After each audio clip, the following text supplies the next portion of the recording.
Hello everyone, welcome to எஜுமாஸ்ட்ரி academy.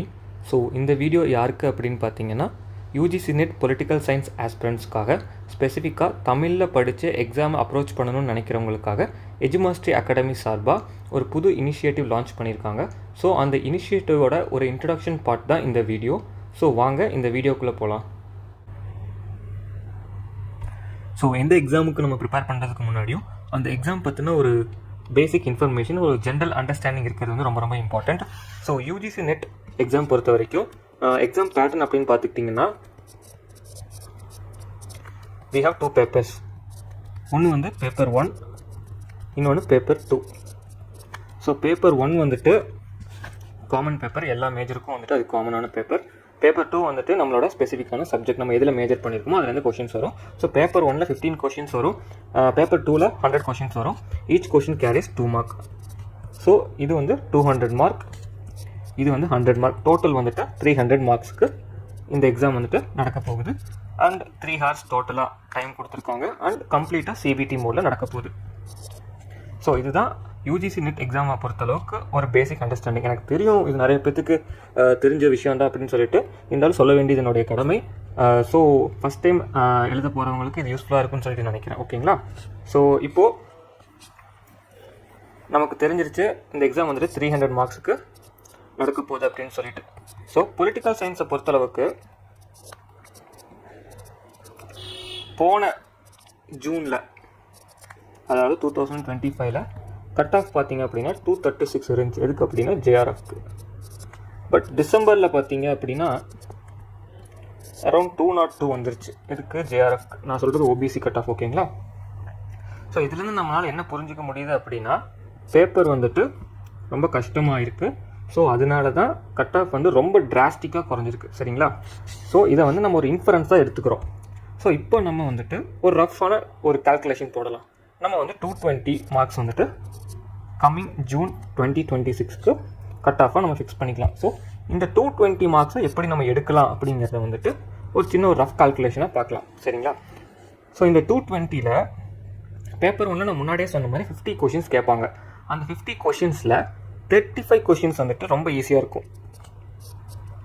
எல்லாருமே attend பண்ணுற மாதிரி தான் இருக்கும். நம்ம வந்துட்டு லைட்டாக பேப்பர் 1 வந்து கோ த்ரூ பண்ணியிருந்தாலே நம்மளால் அட்டன் பண்ண முடியும் அப்படிங்கிற மாதிரி தான் இருக்கும். ஓகேங்களா? 15 கொஷின்ஸ் டஃப்பாக இருக்கும். பேப்பர் 2ல் நான் முன்னாடி சொன்ன மாதிரி 100 கொஷின்ஸ் கேட்பாங்க. அதில் 70 to 75 கொஷின்ஸ் வந்துட்டு ஈஸி டு மாடரேட் ரேஞ்சில் தான் இருக்கும். அதாவது கொஞ்சம் யோசிச்சா அதுக்கு நம்ம வந்து ஆன்சர் கண்டுபிடிச்சிடலாம். ஸோ மீதி 25 கொஷின்ஸை டஃப்பாக தான் இருக்கும் கண்டிப்பாக. ஸோ நீங்கள் எவ்வளோ தான் படிச்சுட்டு போயிருந்தாலுமே இந்த 25 கொஷின்ஸ் அட்டன் பண்ணுறது அப்படிங்கிறது கொஞ்சம் கஷ்டமான விஷயந்தான். ஸோ அதை நினச்சி நம்ம வந்து ஒரி பண்ணிக்கக்கூடாது. நம்ம அந்த கொஷின்ஸ் எப்படி டேக்கிள் பண்ணலான்னு சொல்லிட்டு எக்ஸாம் ஹாலில் ப்ரெசன்ஸ் ஆஃப் மைண்டை வந்து நம்ம யூஸ் பண்ணணும். ஓகேங்களா? ஸோ இப்போது நம்ம டோட்டலாக 120 கொஷின்ஸ் கிட்ட போட்டால் கட் ஆஃபை விட 20 மார்க்ஸ் அதிகமாக எடுக்கலாம். இந்த 15 கொஷின்ஸில் நமக்கு தெரியும் நெகட்டிவ் மார்க்ஸ் இல்லைன்னு சொல்லிட்டு. ஸோ 15 கொஷின்ஸே நம்ம அட்டன் பண்ணுறோன்னு வச்சுக்கிறோம். அதில் நமக்கு 5 கொஷின்ஸ் தான் கரெக்ட் ஆகுது. ஓகேங்களா? அண்ட் இந்த 25 கொஷின்ஸே நம்ம அட்டன் பண்ணுறோம். அதில் நமக்கு 10 கொஷின்ஸ் கரெக்ட் ஆகுது. So we get total 120 questions. So 120 into 2 240. இதில் இந்த 5 கொஷின்ஸ் உங்களுக்கு கொஞ்சம் கம்மியானாலும் சரி, இந்த 10 கொஷின்ஸில் கொஞ்சம் கம்மியானாலும் சரி, இல்லை 5 கொஷின்ஸோடவே அதிகமாக உங்களுக்கு கரெக்ட் ஆனாலும் சரி, இந்த 10 கொஷின்ஸோட அதிகமாக கரெக்ட் ஆனாலும் சரி, நீங்கள் வந்து சேஃபான ஒரு ஃப்ளோரில் தான் இருப்பீங்க. So assistant professor and JRF அப்படிங்கிறது வந்து நமக்கு கன்ஃபார்மாக கிடச்சிரும். ஓகேங்களா? ஸோ இதுதான் ஒரு ரஃப் கால்குலேஷன். இதை வந்து நீங்கள் மைண்டில் வச்சுக்கணும். ஏன்னா ஒவ்வொரு பேப்பருக்கும் நம்ம எவ்வளோ வெயிட்டேஜ் கொடுக்கணும் அப்படிங்கிறத நம்ம அண்டர்ஸ்டாண்ட் பண்ணால் மட்டும்தான் நம்மளால் அந்த டார்கெட்டை வந்துட்டு ரீச் பண்ண முடியும். ஸோ அடுத்தது பார்த்தீங்க அப்படின்னா சிலபஸ் அப்படின்னு பார்த்துட்டோம்னா, பேப்பர் 1ல் 10 யூனிட்ஸ் இருக்குது. ஸோ பேப்பர் 1 அப்படிங்கிறது காமன் பேப்பர். உங்களுக்கு பேப்பர் 1க்கு கைடன்ஸ் வேணும் அப்படின்னாலும் நம்ம எஜுமாஸ்ட்ரி அகாடமியில் கிராஷ் கோர்ஸ், அதுக்கப்புறம் செல்ஃப் ஸ்டடி லேர்னிங் மெட்டீரியல்ஸ், அதுக்கடுத்து செல்ஃப் ஃபேஸ்டு ஸ்டடி மெட்டீரியல்ஸ், இந்த மாதிரி பேப்பர் 1க்கு நிறையா கொடுக்குறாங்க, கோர்ஸ் ஆஃபர் பண்ணுறாங்க ரொம்ப அஃபோர்டபுளாக. ஸோ நீங்கள் அதை வேணாலும் பர்ச்சேஸ் பண்ணி படிச்சுக்கலாம். இன்ஃபேக்ட் நான் கூட பேப்பர் 1க்கு நம்மளோட அகாடமியோட தான் வாங்கி படித்தேன். ஸோ நீங்கள் கம்ப்ளீட்டாக நம்ம அகாடமியை வந்துட்டு ட்ரஸ்ட் பண்ணலாம். ஓகேங்களா? பேப்பர் 1 பொறுத்தளவுக்கு நீங்கள் எந்த ஒரு டென்ஷனுமே ஏற்றிக்க வேண்டாம். ஏன்னா நம்ம அகாடமியில் வந்துட்டு மேம் வந்துட்டு அவ்வளோ சிம்பிளாக நோட்ஸ் கொடுத்துருப்பாங்க. நீங்கள் ஒரு நாளைக்கு ஒரு யூனிட் முடிக்கலாம் அந்த மாதிரி கொடுத்துருப்பாங்க. ஸோ 10 days நீங்கள் 10 யூனிட்ஸுமே முடிச்சிடலாம். ஸோ பேப்பர் 1 பற்றி நீங்கள் ஒரி பண்ணிக்காதீங்க. உங்களுக்கு ஏதாச்சும் டவுட் இருந்துச்சு அப்படின்னா நீங்கள் இந்த வீடியோ கீழே கமெண்ட் பண்ணுங்கள். மேம் அதுக்கு கண்டிப்பாக உங்களுக்கு வந்து ரிப்ளை பண்ணுவாங்க. ஸோ இப்போ நம்ம வந்து பேப்பர் 2 பொலிட்டிக்கல் சயின்ஸ்க்கு வந்துடலாம்.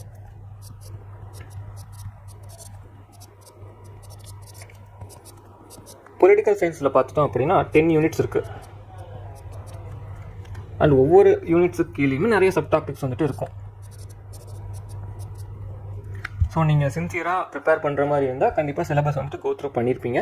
இல்லாதவங்களுக்கு நான் இப்போ சிலபஸ் வந்துட்டு லாஸ்ட்டில் வந்துட்டு உங்களுக்கு ஒரு ஓவர்வியூ மாதிரி கொடுக்குறேன். ஓகேங்களா? ஸோ 10 யூனிட்ஸ் இருக்குது. ஸோ 10 யூனிட்ஸ்ன்னு பார்த்தா கொஞ்சம் பெருசாக தெரியும். நான் படிக்கிறப்போ நான் என்னோட கன்வீனியன்ஸுக்காக நான் இந்த 10 யூனிட்ஸை வந்துட்டு 3 பார்ட்ஸாக பிரிச்சுக்கிட்டேன். ஸோ 10 யூனிட்ஸ்னு சொல்லாமல் 3 பார்ட்ஸ்னு சொன்னால் அது எனக்கு ஒரு சைக்காலஜிக்கலாக ஒரு பூஸ்ட் கொடுத்துச்சு. சைக்காலஜிக்கலாக ஒரு பாசிட்டிவான ஒரு மூடை வந்து கொடுத்துச்சு படிக்கிறதுக்கு. ஓகேங்களா? ஸோ யூனிட் 1, 2, 3 அதாவது political thought, Indian political thought, western political thought. ஓகேங்களா? இது 3 நான் ஒரு பார்ட்டாக வந்துட்டு அசியூம் பண்ணிக்கிட்டேன். செகண்ட் வந்துட்டு யூனிட் 4, 5, 6 இது கம்ப்ளீட்டாக இன்டர்நேஷ்னல் ரிலேஷன்ஸ் அண்ட் பாலிட்டிக்ஸை பற்றினது ப்ளஸ் பாலிட்டிக்ஸ். ஓகேங்களா? அடுத்து யூனிட் 7, 8, 10 இது வந்து நம்ம Indian constitution and Indian politics. So இப்போ இந்த இடத்துல நான் வந்துட்டு ஒரே ஒரு யூனிட்டை மட்டும் விட்டுருக்கேன், யூனிட் 9. ஏன் அப்படின்னா யூனிட் 9 வந்துட்டு பப்ளிக் அட்மினிஸ்ட்ரேஷன். நம்ம எல்லாத்துக்குமே தெரியும் பொலிட்டிக்கல் சயின்ஸில் பப்ளிக் அட்மினிஸ்ட்ரேஷன் வந்துட்டு ஜஸ்ட் ஒரே ஒரு பேப்பர் மட்டும்தான், ஒரே ஒரு செம்முக்கு வர ஒரு பேப்பர் மட்டும்தான். ஸோ இங்கேயும் வந்துட்டு இந்த யூனிட் 9 பப்ளிக் அட்மினிஸ்ட்ரேஷன் வந்துட்டு பெரிய டாபிக்ஸ்லாம் இல்லை, ரொம்பவே கம்மியான சிலபஸ் தான் இதில் வந்துட்டு நமக்கு கொடுத்துருக்காங்க. ஸோ இதை நம்ம வந்துட்டு லாஸ்ட்டாக டீல் பண்ணிக்கலாம். ஸோ 10 யூனிட்ஸ் அப்படிங்கிறது வந்து நான் என்னோட கன்வீனியன்ஸ்க்காக 3 பார்ட்ஸாக பிரிச்சுட்டேன். அந்த 3 பார்ட்ஸ் நான் எப்படி பிரிச்சிருக்கேன் அப்படிங்கிறதுக்கு உண்டான ஒரு ஓவர்வியூ மாதிரி இங்கே கொடுத்துருக்கேன். அண்ட் யூனிட் 9 வந்து பப்ளிக் அட்மினிஸ்ட்ரேஷன், அதை லாஸ்ட்டாக பார்க்கலாம் அப்படின்னு சொல்லிட்டேன். ஓகேங்களா? ஸோ இதுதான் 3 கோர் ஏரியாஸ் ஆஃப் பொலிட்டிக்கல் சயின்ஸோடைய சிலபஸ். ஸோ நீங்களும் இப்படி சிலபஸை வந்து பார்ட்டாக பிரிச்சுக்கிட்டீங்க அப்படின்னா, இன்டர்லிங்க் பண்ணி படிச்சிங்க அப்படின்னா சீக்கிரமே சிலபஸை முடிச்சிடலாம். இப்போ உதாரணத்துக்கு சொல்லணும் அப்படின்னா நமக்கு ஜூன் லாஸ்ட்டில் தான் எக்ஸாம் வரப்போகுது. ஸோ இப்போ மார்ச் மாதம் தான். ஸோ மார்ச்சில் ஒரு பார்ட் முடிக்கிறோம், ஏப்ரலில் ஒரு பார்ட் முடிக்கிறோம், மேல ஒரு பார்ட் முடிக்கிறோம். ஸோ நமக்கு ஜூன் ஒரு 20 வரைக்கும் டைம் இருக்குது ரிவைஸ் பண்ணுறதுக்கு. ஸோ இப்படி பார்த்தீங்க அப்படின்னா உங்களால் சீக்கிரமாக சிலபஸும் கவர் பண்ண முடியும், ரிவிஷனுக்கும் டைம் இருக்கும். ஸோ நம்ம எவ்வளோக்கு எவ்வளோ சிலபஸையும் டைமையும் ரொம்ப கம்மியான நேரத்தில் கவர் பண்ணி ரிவிஷனுக்கு அதிகமான டைம் கொடுக்குறோமோ அப்போ இந்த எக்ஸாம் வந்து கிளியர் பண்ணுறது ரொம்ப ஈஸி. ஏன்னா எவ்வளோ தான் படிச்சுக்கிட்டே இருந்தாலுமே வந்துட்டு நம்மளால் அந்த படித்து எல்லாமே கேள்வியாக கேட்பாங்களான்னு கேட்டால் கிடையாது. ஸோ நம்ம எவ்வளோக்கு எவ்வளோ கம்மியாக படித்து ரிவைஸ் கரெக்டாக பண்ணோம் அப்படின்னா அந்த கொஸ்டினில் இருக்கிற 1-2 ஹிண்ட்டை வச்சு இது நம்ம நல்லா படிச்சிருக்கோம் அப்படிங்கிற ஒரு ஐடியாவை வச்சு நம்மளால் ஆன்சருக்கு வந்து ரீச் பண்ண முடியும். ஸோ எல்லாத்தையும் படிக்கிறத விட படிக்கிறத வந்து நம்ம ரொம்ப தெளிவாக படித்தோம் அப்படின்னா ஈஸியாக வந்து இந்த எக்ஸாம் வந்து கிளியர் பண்ணிடலாம். ஸோ நீங்களும் இப்படியே அசியூம் பண்ணிக்கோங்க, மார்ச், ஏப்ரல், மே, ஜூன் வந்து ரிவிஷன் அப்படிங்கிற மாதிரி. ஓகேங்களா? ஸோ நீங்கள் UGC NET political science prepare பண்ணுறீங்க அப்படின்னா அதுக்கு மட்டும்தான் நீங்கள் ப்ரிப்பேர் பண்ணுறீங்க அப்படின்னா பெர் டே வந்து 6 to 8 hours படிக்கிறது வந்துட்டு எஃபெக்டிவாக இருக்கும். இது வந்து என்னோட பாயிண்ட் ஆஃப் வியூ. அண்ட் உங்களுக்கு வந்து எப்போ கன்வீனியண்ட்டாக இருக்கோ அப்போ படிங்க, பட் படிக்கிறத தெளிவாக படிங்க, அவ்வளோதான். So moving on to next. நம்ம எல்லாத்துக்குமே வந்துட்டு ஒரு கன்ஃபியூஷன் இருக்கும்.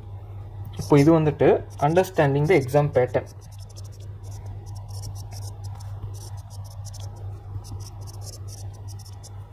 ஆனால் இது பார்த்தீங்க அப்படின்னா அண்டர்ஸ்டாண்டிங் த டிமாண்ட்.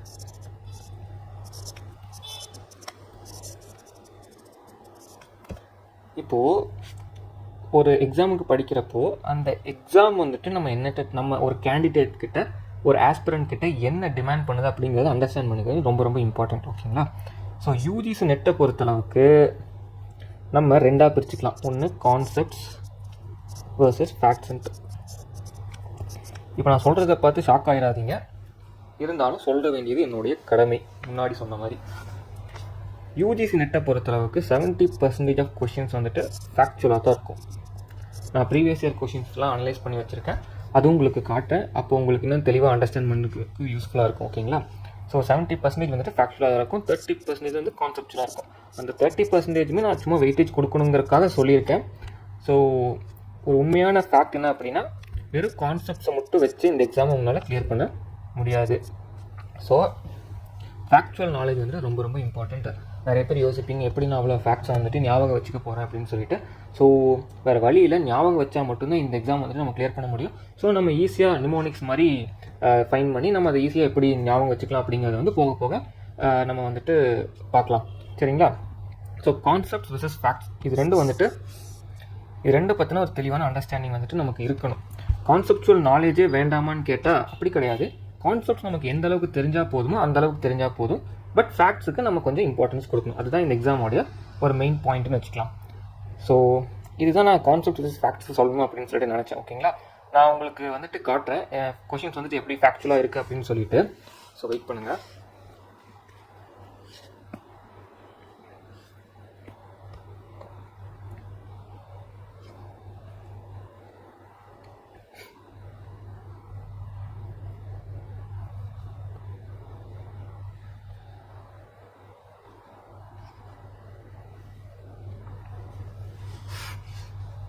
இப்போ இதில் வந்துட்டு கொஷின் பாருங்கள்.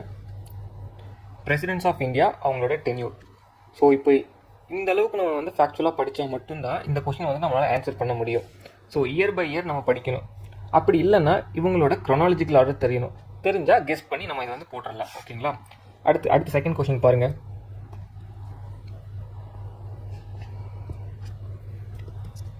Total constituencies, general constituencies, schedule caste constituencies, schedule tribe கான்ஸ்டியூன்சிஸ்ன்னு சொல்லி கேட்டு அதோட நம்பர்ஸ் கேட்டிருக்காங்க. அடுத்து பாருங்கள், வைஸ் பிரசிடென்ட் லிஸ்ட் வந்து கேட்டிருக்காங்க. அதுக்கடுத்து பாருங்கள், பிரசிடென்ட் லிஸ்ட் முன்னாடி கேட்ட மாதிரியே இங்கேயே அவங்களோட இயர்ஸ் டென்யூர் கேட்டிருக்காங்க. அதுக்கடுத்து பாருங்கள், பிரசிடென்ட் லிஸ்ட் கேட்டிருக்காங்க. அதுக்கடுத்து பிரைம் மினிஸ்டர் லிஸ்ட் கேட்டிருக்காங்க. அதுக்கடுத்து vice presidents of India chronological order. So theme அப்படின்னு சொல்லி பார்த்துட்டிங்கன்னா சேம் தான். இதே கொஷின்ஸு தான் ரிப்பிட்டேஷனாக ஒவ்வொரு சைக்கிளுக்கும் கேட்டுக்கிட்டே இருப்பாங்க. ஸோ நம்ம இந்த ஃபேக்ட்ஸ் எல்லாமே பேசிக்கான ஃபேக்ட்ஸ். ஓகேங்களா? ஸோ இந்த பேசிக்கான ஃபேக்ட்ஸ் எல்லாத்துலேயுமே தரவாக இருந்தோம்னா, நான் சொன்ன 80 கொஷின்ஸ் இன் பேப்பர் 2ல்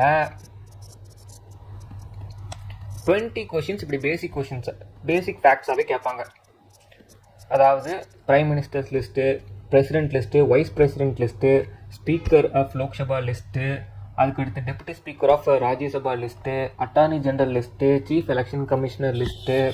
ஸோ இந்த மாதிரி supreme court judges list, supreme court judges லிஸ்ட்லாம் வந்துட்டு இந்த டிசம்பர் 2025 சைக்கிள்லையும் கேட்டாங்க. அதுக்கடுத்து finance commission chairman list. So இந்த மாதிரி பேசிக் ஃபேக்ட்ஸ் வந்துட்டு நம்ம அக்யூரேட்டாக நம்ம வந்துட்டு பின் பாயிண்ட்டாக வச்சிருந்தா தான் இந்த மாதிரி கொஷின்ஸ்லாம் அட்டன் பண்ண முடியும். அண்ட் இந்த மாதிரி கொஷின்ஸ்க்குலாம் வந்துட்டு நம்ம ரொம்ப தேடி போய் படிக்கணுங்கிற அவசியம் இல்லை. ஈஸியாக நம்ம அட்டன் பண்ண முடியும். ஈஸியாக 20 கொஷின்ஸ் வந்துட்டு போட்டுடலாம். இப்போ அரௌண்ட் வந்துட்டு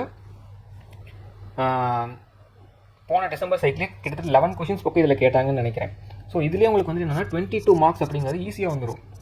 ஸோ நம்ம வந்து இதில் எந்த ஒரு கஷ்டமே பட தேவையில்லை. ஓகேங்களா? ஸோ நான் உங்களுக்கு இன்னொரு பிடிஎஃப்பும் காட்டுறேன். அதுலேயும் எப்படி கான்செப்டுவலாக கேட்டிருக்காங்க அப்படிங்கிறத பார்ப்போம்.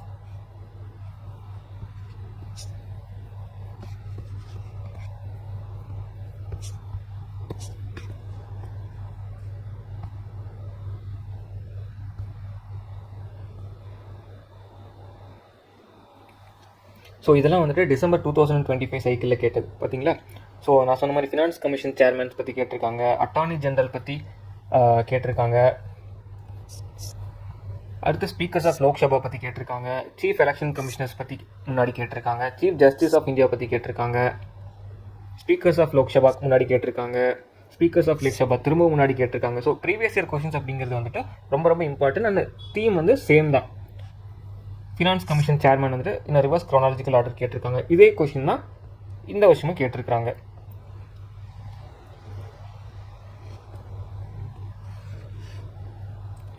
ஸோ உங்களுக்கு வந்துட்டு தெளிவாக புரியும்னு நினைக்கிறேன். கான்செப்ட்ஸை விட ஃபேக்ட்ஸ் எவ்வளோ ரொம்ப ரொம்ப முக்கியம் அப்படின்னு சொல்லிட்டு நீங்கள் Indian politics and Indian constitution பொறுத்தளவுக்கு இந்த மாதிரி தான் ஃபேக்ட்ஸ் வரும். வெஸ்டர்ன் பொலிட்டிக்கல் தாட், அப்புறம் இந்தியன் பொலிட்டிக்கல் தாட், அவங்க திங்கர்ஸ்லாம் எடுத்துக்கிட்டிங்கனாலுமே, திங்கர்ஸ்னால் அவங்க என்ன புக் எழுதுனாங்க, என்ன கான்செப்ட் சொன்னாங்க.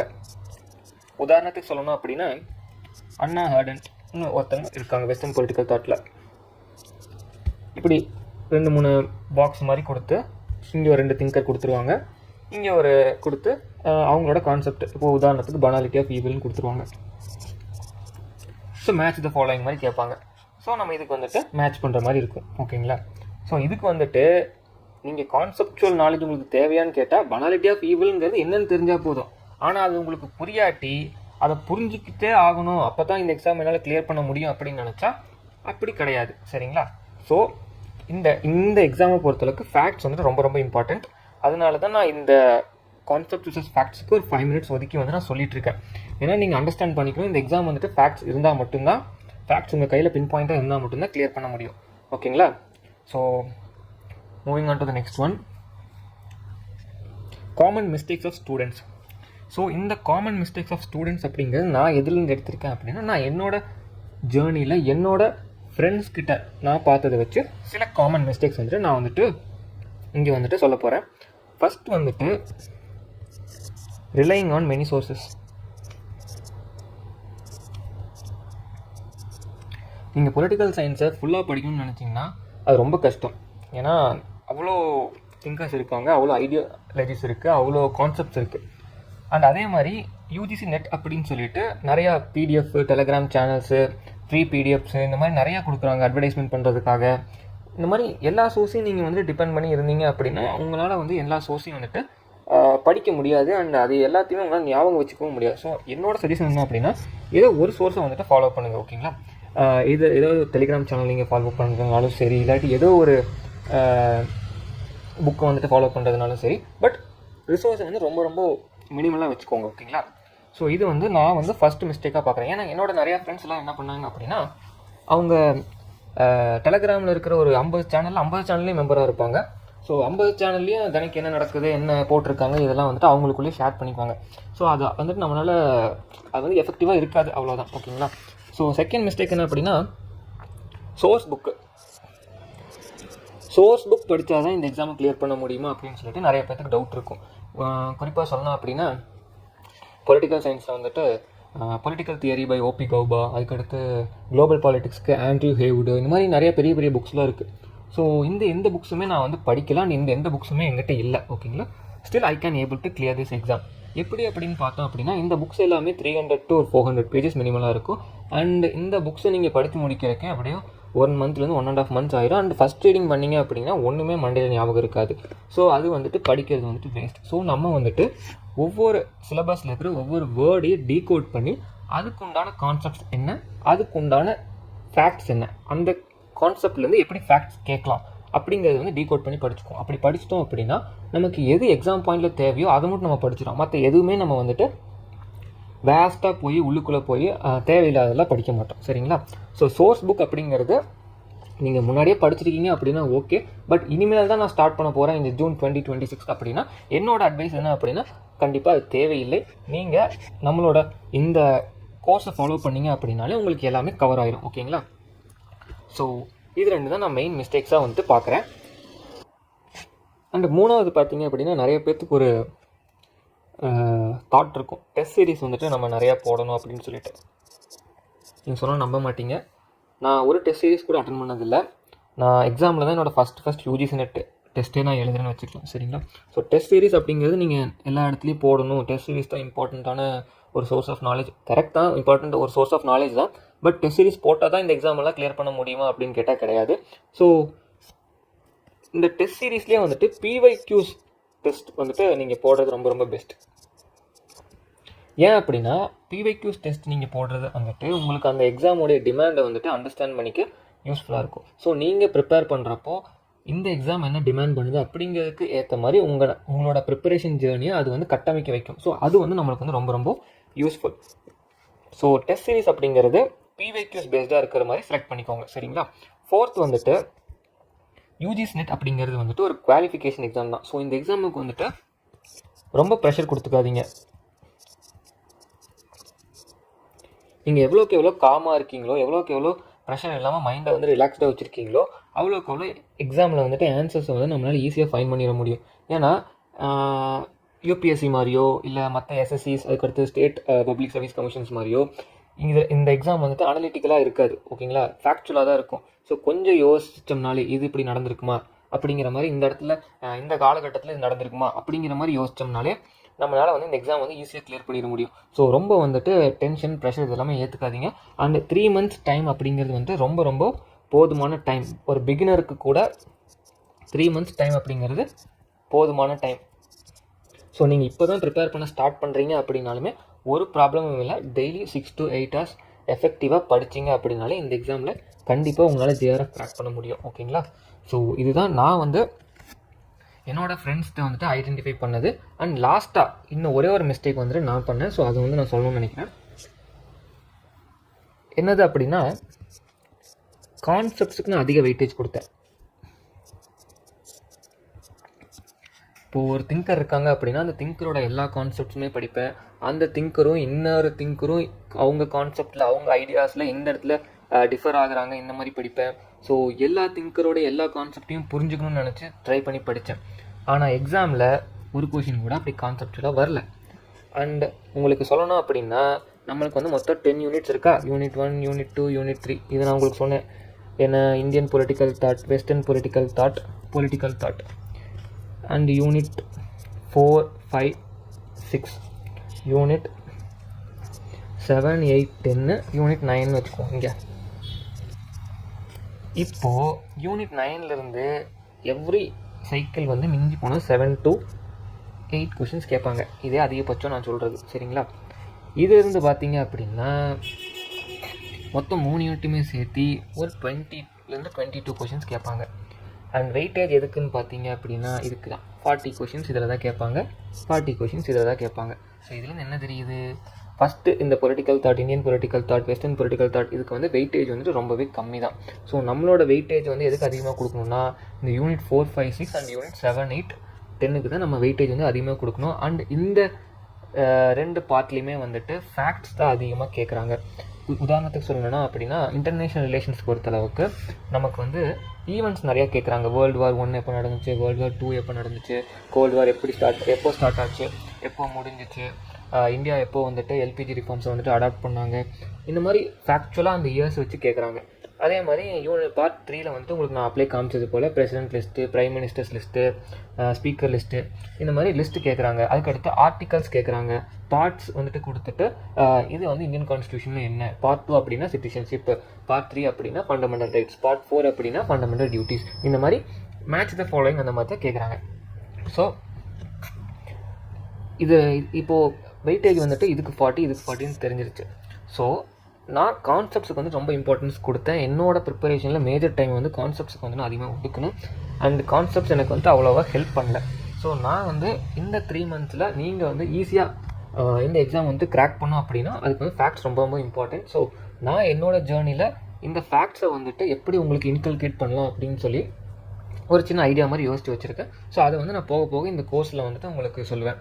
So that you can able to clear this exam in the first attempt. ஓகேங்களா. ஸோ அக்செப்ட் பண்ணிக்கோங்க, ஃபேக்ட்ஸ் அப்படிங்கிறது இங்கே ரொம்பவே ப்ளே பண்ணும். கான்செப்ட்ஸ் தேவையில்லை அப்படின்னு சொல்லி நான் சொல்ல மாட்டேன். பட் இப்போ மார்க்ஸ் பற்றின எல்லா கான்செப்ட்ஸும் உங்களுக்கு தெரிஞ்சிருக்கணும் அப்படிங்கிற அவசியம் இல்லை. அதை பற்றின ஒரு ஜென்ரல் அண்டர்ஸ்டாண்டிங் இருந்தால் ஓகேங்களா. ஸோ அவ்வளோதான். இந்த எக்ஸாமை பற்றின ஒரு பேசிக்கான ஒரு அண்டர்ஸ்டாண்டிங் வந்து உங்களுக்கு கிடச்சிருக்கும் அப்படின்னு சொல்லிட்டு நான் நம்புகிறேன். So moving on to the next one. So இவ்வளோ பேசிட்டேன். உங்கள் எல்லாத்துக்கும் டவுட் இருக்கும், நீ யாருடா அப்படின்னு சொல்லிட்டு. ஸோ அதுக்காக இந்த ஒரு சின்ன ஸ்லைட் மாதிரி கொடுத்துருக்கேன். ஸோ என் பேர் வந்துட்டு உதயா. நான் என்னோடய ஃபஸ்ட் அட்டெம்ப்ட் இது December 2025 தான் கொடுத்தேன். அண்டு நெட் குவாலிஃபை பண்ணியிருக்கேன். அண்டு நான் கம்ப்ளீட்டாக செல்ஃப் ப்ரிப்பேர் தான் பண்ணேன். பேப்பர் 1க்கு மட்டும்தான் மேமோட கோர்ஸ் வந்துட்டு நான் பை பண்ணியிருந்தேன். அண்ட் பேப்பர் 2 வந்துட்டு நான் எந்த ஒரு யூடியூப் சேனலோ எந்த ஒரு டெலிகிராம் சேனலோ எதுவுமே நான் ஃபாலோ பண்ணது கிடையாது. கம்ப்ளீட்டாக என்னுடைய ப்ரிப்பரேஷன் தான், என்னுடைய சப்ஜெக்ட் நாலேஜ் தான். நானாக ஒவ்வொரு சிலபஸ்க்கும் நோட்ஸ் எடுத்து படித்தது தான். ஸோ அது போக எனக்கு ஒரு general understanding about the syllabus and subject வந்துட்டு இருந்துச்சு. அண்ட் நான் வந்துட்டு எம்ஏ பண்ணியிருக்கேன் இன் பொலிட்டிக்கல் சயின்ஸில். ஆக்சுவலாக நான் யூஜியும் வந்துட்டு பொலிட்டிக்கல் சயின்ஸில் தான் பண்ணேன், என்னோடய பிஜியும் வந்து பொலிட்டிக்கல் சயின்ஸில் தான் பண்ணேன். So this is about me, a small introduction. So தப்பாக எடுத்துக்காதீங்க. So moving on to the next one.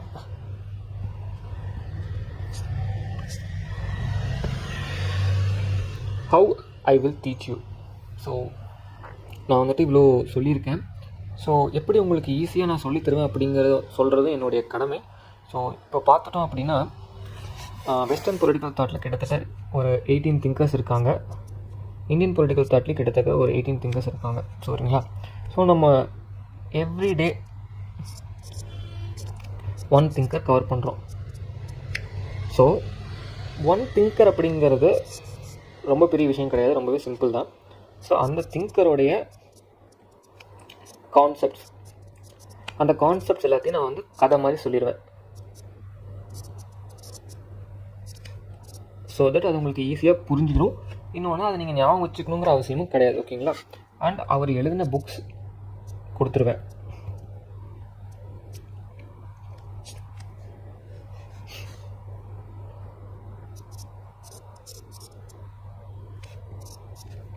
So உங்களுக்கு வந்துட்டு கான்செப்ட்ஸும் அண்டர்ஸ்டாண்ட் பண்ணிக்குவீங்க, ஃபேக்ட்ஸும் அண்டர்ஸ்டாண்ட் பண்ணிடுவீங்க. அண்ட் அந்த திங்கர்லேருந்து ப்ரீவியஸ் இயர் கொஷின்ஸ் என்னென்ன கேட்டிருக்காங்க அப்படிங்கிறத ஒரு சின்ன கம்பைலேஷன் மாதிரி அப்படியே நீங்கள் பார்த்தீங்களா ஒரு PDF அந்த மாதிரி கொடுத்துருவேன். ஸோ தட் நீங்கள் சரியான ட்ராக்கில் தான் படிச்சுட்ருக்கீங்க அப்படிங்கிறதுல உங்களுக்கு ஒரு கான்ஃபிடென்ட் வந்துட்டு கிடைக்கும். ஓகேங்களா?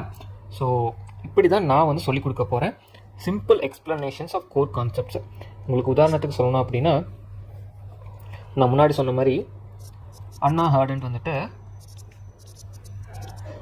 ஒரு கான்செப்ட் சொல்லியிருந்தாங்கன்னு சொன்னேன், பனாலிட்டி ஆஃப் ஈவில்ன்ட்டு. ஸோ இப்போ இந்த பனாலிட்டி ஆஃப் ஈவில் அப்படின்னா ஒன்றும் கிடையாது. அந்த காலத்தில் நம்ம எல்லாத்துக்குமே தெரியும், ஹிட்லருக்கு வந்துட்டு ஜூஸை கண்ணாலே ஆகாதுன்னு சொல்லிட்டு. ஸோ ஜூஸ் எல்லாத்தையும் அவர் என்ன பண்ணார், கொத்தாக கொன்னார். ஓகேங்களா? ஸோ இந்த கொன்ன இடத்துக்கு பேர் வந்து கான்சன்ட்ரேஷன் கேம்ப்ஸ்ன்னு சொல்லுவாங்க. அதாவது ஒரு இடத்துல மிகப்பெரிய குழி தோண்டி வச்சுருப்பாங்க. அந்த குழி தோண்டின இடத்துல வந்து இந்த ஜூஸ் மக்களை வந்துட்டு வெவ்வேறு இடத்துலேருந்து கொண்டு வந்து அந்த இடத்துல போட்டு தீ வச்சு கொல்றது, அதுக்கப்புறம் மண்ணை மூடி கொல்றது, இந்த மாதிரி ரொம்ப கொடூரமான செயலெல்லாம் செஞ்சுருப்பார். ஸோ அப்போது அந்த செயல்களுக்கு செய்யறதுக்கு அவருக்கு கீழே இருந்த அட்மினிஸ்ட்ரேட்டிவ் அத்தாரிட்டிஸ்லாம் வந்துட்டு ஹெல்ப் பண்ணியிருப்பாங்க. அதாவது ஜூஸை வந்து பல இடத்துல இருந்து இந்த இடத்துக்கு கொண்டு வரக்கு உண்டான ட்ரெயின் அரேஞ்ச் பண்ணுறது, அவங்கள கூட்டிகிட்டு வர்றது, அவங்கள இந்த குழிக்குள்ளே வந்துட்டு தள்ளி விடுறது, இந்த மாதிரி விஷயங்கள்லாம் பண்ணியிருப்பாங்க. ஓகேங்களா? ஸோ இப்படிலாம் பண்ணியிருக்காங்க அவருக்கு கீழே இருந்த அட்மினிஸ்ட்ரேட்டிவ் அத்தாரிட்டிஸை. எப்போ ஹிட்லர் வந்துட்டு World War II வந்துட்டு அவர் இறந்துட்டாரோ, ஜூஸ் அப்படிங்கிறவங்களுக்கு இஸ்ரேல் அப்படிங்கிற ஒரு நாடு வந்துட்டு உருவாக்கப்பட்டுச்சோ, இஸ்ரேல் மக்கள் என்ன பண்ணுறாங்க, அந்த அட்மினிஸ்ட்ரேட்டிவ் அத்தாரிட்டிஸில் ஒருத்தர் இருக்கார். அவர் பேர் தான் வந்துட்டு அடால்ஃப் ஈச்மேன் சொல்லிட்டு.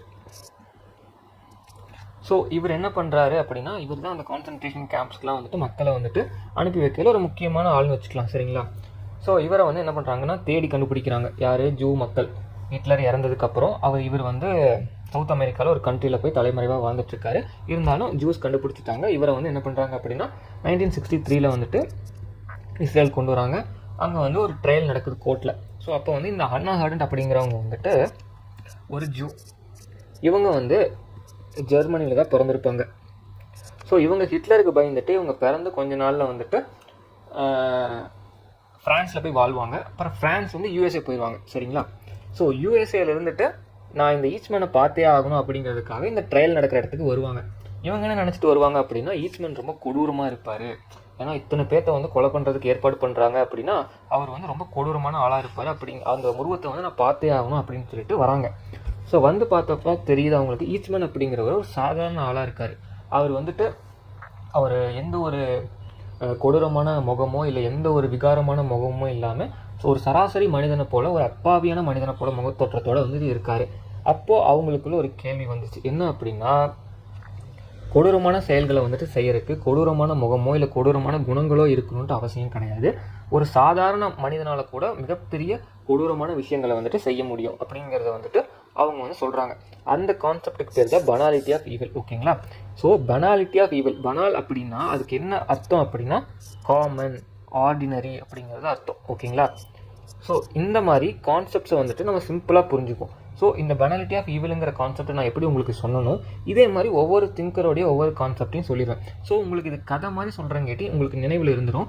அண்ட் நினைவில் இருக்கிறங்காட்டி உங்களால் வந்துட்டு எக்ஸாமில் வந்து ஈஸியாக ரீகால் பண்ணிக்க முடியும். ரீகால் பண்ணிட்டீங்க அப்படின்னா ஈஸியாக ஆன்சர் வந்துட்டு உங்களால் போட்டுற முடியும். இந்த அண்ணா ஆர்டன் பனாலிட்டி ஆஃப் ஈவில் வந்துட்டு டிசம்பர் 2025 கேட்ட கொஷின். ஓகேங்களா, அவங்க வந்து சிம்பிளாக தான் கேட்பாங்க. அண்ணா ஆர்டன் அப்புறம் ஒரு மேட்ச் மாதிரி கொடுத்து பனாலிட்டி ஆஃப் ஈவல்னு கொடுத்துருப்பாங்க.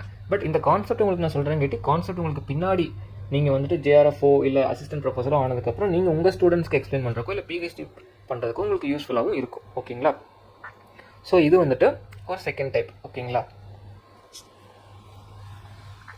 இந்த இடத்துல ஒரு வேடிக்கையான விஷயம் என்னென்னா, அந்த ஈச்மெண்ட்டை கேட்குறாங்க, அங்கே இருக்க ட்ரையலுக்கு இருந்த ஜட்ஜ் வந்து கேட்குறாங்க, எதுக்கு நீங்கள் இத்தனை பேர்த்து இப்படி கொலை பண்ணீங்க அப்படின்னு சொல்லிட்டு. அவர் ரொம்ப சிம்பிளாக சொல்கிறாரு, நான் கொலை பண்ணலைங்க, நான் வந்து எனக்கு என்ன கட்டளை வந்து கொடுக்கப்பட்டதோ அதைத்தான் நான் செஞ்சேன் அப்படின்னு சொல்லி சொல்கிறாங்க. ஸோ இதுலேருந்து ஒரு சின்ன மாரல் என்ன அப்படின்னா, நம்ம எவ்வளோ பெரிய போஸ்டிங் இல்லை எவ்வளோ பெரிய பதவி இல்லை எவ்வளோ பெரிய உயரத்துக்கு போனாலுமே நம்மளுடைய மனசாட்சியை வந்துட்டு யார்கிட்டையும் சரண்டர் பண்ணக்கூடாது. இந்த இடத்துல வந்து ஹிட்லர் அப்படிங்கிறவங்க கிட்ட வந்துட்டு இந்த ஈச்மேன் அப்படிங்கிறவர் வந்துட்டு அவருடைய மனசாட்சியை வந்துட்டு சரண்டர் பண்ணிட்டார். அவர் செய்கிற வேலைகளுக்கு முன்னாடி நான் செய்கிறது நல்லதா கெட்டதா அப்படிங்கிறது ஒரு செகண்ட் யோசிச்சாரு அப்படின்னா இவ்வளோ மக்கள் வந்து இறந்திருக்க மாட்டாங்க. ஸோ நம்ம யார்கிட்டையும் நம்மளோட மொராலிட்டியை வந்துட்டு சரண்டர் பண்ணக்கூடாது அப்படிங்கிறது தான் இந்த ஒரு கான்செப்ட்லேருந்து நமக்கு கிடைக்கிற ஒரு மோரல் நம்ம எடுத்துக்கலாம். சரிங்களா, ஸோ ஸ்மார்ட் நோட்ஸ். ஸோ நான் சொன்ன மாதிரி ஃபேக்சுவலாக இருக்கும். உங்களுக்கு வந்துட்டு எக்ஸாமுக்கு என்ன தேவையோ அதுதான் இருக்கும். அண்ட் ஈஸியாக ஞாபகம் வச்சுக்கிறதுக்காக நிமோனிக்ஸ் வந்துட்டு நம்ம முடிஞ்ச அளவுக்கு இன்டகிரேட் பண்ண ட்ரை பண்ணுறோம். ஓகேங்களா, அண்ட் இந்த கம்ப்ளீட் கோர்ஸ் மொத்தமே எப்படி இருக்கும் அப்படின்னா எக்ஸாம் ஓரியன்டாக தான் இருக்கும். நம்ம வந்துட்டு வலை அப்படின்லாம் படிக்க மாட்டோம். ஸோ எக்ஸாமுக்கு என்ன தேவை, எக்ஸாமுக்கு என்னென்ன பாயிண்ட்ஸ் இம்பார்ட்டண்ட்டோ அது மட்டும்தான் நம்ம வந்துட்டு இம்பார்ட்டன்ஸ் கொடுத்து பார்ப்போம். ஓகேங்களா, ஸோ இது நாளையும் வந்து உங்களுக்கு நான் வந்து தெளிவாக சொல்லிட்டேன்னு சொல்லி நம்புகிறேன். அண்ட் நான் என்ன பண்ண மாட்டேன் அப்படிங்கிறத வந்துட்டு உங்கள்கிட்ட சொல்லிடுறேன். ஸோ நம்ம வந்துட்டு இங்கே வந்துட்டு டிகிரி வாங்க வரல. ஓகேங்களா, ஸோ உங்களுக்கு புரியும் நினைக்கிறேன். நான் வந்து பொலிட்டிக்கல் சயின்ஸ் ஃபுல்லாத்தையும் என்னால் எடுக்க முடியாது இந்த 3 months டியூரேஷனில். ஏன்னா பொலிட்டிக்கல் சயின்ஸ் அப்படிங்கிறது ஒரு வாஸ்டான சப்ஜெக்ட். ஆனால் என்னால் யூஜிசி நெட்டுக்கு உங்களை எப்படி பாஸ் பண்ண வைக்க முடியும், எப்படி கிளியர் பண்ண வைக்க முடியும் அப்படிங்கிறதுக்கு உண்டானது வந்து என்னால் இந்த 3 months டியூரேஷனில் எடுக்க முடியும். என்னால் அதுக்கு உண்டான மெட்டீரியல்ஸ் வந்துட்டு ப்ரொவைட் பண்ண முடியும். அண்ட் நான் வந்துட்டு what is parliament, who is prime minister, இப்படிலாம் வந்துட்டு எடுத்துகிட்டு இருக்க மாட்டோம். who is president, why India adopts parliamentary form of government, இந்த மாதிரி ரொம்ப பேசிக்கான ஃபேக்ட்ஸு, பேசிக்கான கான்செப்ட்ஸு, பேசிக்காக ஒரு பொலிட்டிக்கல் சயின்ஸ் ஆஸ்பிரண்ட்டுக்கு வந்துட்டு தெரிஞ்சிக்க வேண்டிய விஷயங்கள்லாம் வந்துட்டு நான் எடுக்க மாட்டேன். ஏன்னா இது எல்லாமே வந்துட்டு உங்களுக்கு ஒரு பேசிக் நாலேஜாக உங்களுக்கு எல்லாமே தெரிஞ்சிருக்கணும். சரிங்களா, ஸோ இதிலேருந்து நான் ஆரம்பித்தேன் அப்படின்னா எனக்கு நம்ம டிகிரி தான் பண்ணுவோம் 2 வருஷம். ஸோ அது வந்துட்டு இங்கே வந்து நான் பண்ண மாட்டேன். ஸோ இந்த 3 months ஃபஸ்ட்டு 1 month வந்துட்டு உங்களுக்கு ஒரு ஃபவுண்டேஷன் கிளாஸ் மாதிரி நாங்கள் யூடியூப்பில் வந்துட்டு கனெக்ட் பண்ணுவோம். அண்ட் 2 months வந்துட்டு ஸ்பெசிஃபிக்காக கிராஷ் கோர்ஸ் கனெக்ட் பண்ணுவோம். ஸோ அதில் எப்படி எவ்வளோ சீக்கிரம் இந்த 10 units கவர் பண்ண முடியுமோ அதுக்கு தகுந்த மாதிரி கிளாஸஸ் தான் போயிட்டுருக்கும். ஸோ நீங்கள் வந்துட்டு இதை அண்டர்ஸ்டாண்ட் பண்ணிக்கோங்க. இதை அண்டர்ஸ்டாண்ட் பண்ணிவிட்டு நீங்கள் கோர்ஸ் வந்துட்டு ஜாயின் பண்ணலாம். அந்த கோர்ஸை பற்றி நான் பின்னாடி சொல்கிறேன். ஓகேங்களா, ஸோ இதுதான் நான் முன்னாடி சொன்ன மாதிரி கோர்ஸ் பிளானர். ஃபஸ்ட்டு வந்துட்டு யூடியூப் கிளாஸஸ் இந்த மார்ச் மாதம் ஃபுல்லாகவே உங்களுக்கு வந்துட்டு ஒரு 8 வீடியோஸ் வரும். அந்த 8 வீடியோஸ்லேயும் நான் வந்துட்டு சிலபஸை வந்துட்டு டீகோட் பண்ணுவேன். சிலபஸை டீகோட் பண்ணி இந்தந்த யூனிட்டுக்கு இந்தந்த சப்டாப்பிக்கு இந்தந்த ஃபேக்ட்ஸ் இம்பார்ட்டண்ட், இவங்க இம்பார்ட்டன்ட் அப்படிங்கிறத சொல்லிடுவேன். ஸோ உங்களுக்கு ஒரு ஜென்ரல் அண்டர்ஸ்டாண்டிங் வந்துட்டு கிடைக்கும். அதுக்கடுத்து நெக்ஸ்ட்டு 2 months வந்துட்டு கிராஷ் கோர்ஸ் நம்ம வந்து நம்மளுடைய எஜுமாஸ்டரி அகாடமி ஆப் மூலிமா கண்டக்ட் பண்ணுறோம். ஸோ உங்களுக்கு கண்டிப்பாக அந்த கோர்ஸ் வந்துட்டு யூஸ்ஃபுல்லாக இருக்கும். ஸோ நீங்கள் ஃபஸ்ட் டைம் ப்ரிப்பேர் பண்ணுறீங்க, இல்லை மல்டிபிள் அட்டம்ப்ட்ஸ் கொடுத்து ஜஸ்ட்டில் வந்துட்டு மிஸ் பண்ணுறீங்க அப்படின்னா நீங்கள் வந்துட்டு என்ரோல் பண்ணலாம். So you will get a very good கைடன்ஸ்னு நான் சொல்லுவேன். அதுக்கடுத்து நீங்கள் எப்போ வேணாலுமே ஆப்பில் வந்து உங்களோட டவுட்ஸ், அதுக்கடுத்து உங்களுடைய கன்சர்ன்ஸ் வந்துட்டு நீங்கள் வந்துட்டு ரைஸ் பண்ணலாம். இமீடியட்டாக வந்துட்டு எல்லாமே ரிசால்வ் பண்ணப்படும். அந்த எல்லா டவுட்ஸுமே வந்துட்டு தீர்த்து வைக்கப்படும். ஓகேங்களா, ஸோ இது வந்து ஒரு ஜென்ரல் அவுட்லைன் மாதிரி இங்கே நாங்கள் வந்து கொடுத்துருக்கோம். ஸோ ஃபஸ்ட்டு டே ஆன இன்றைக்கி வந்து syllabus overview, preparation strategy and course road map.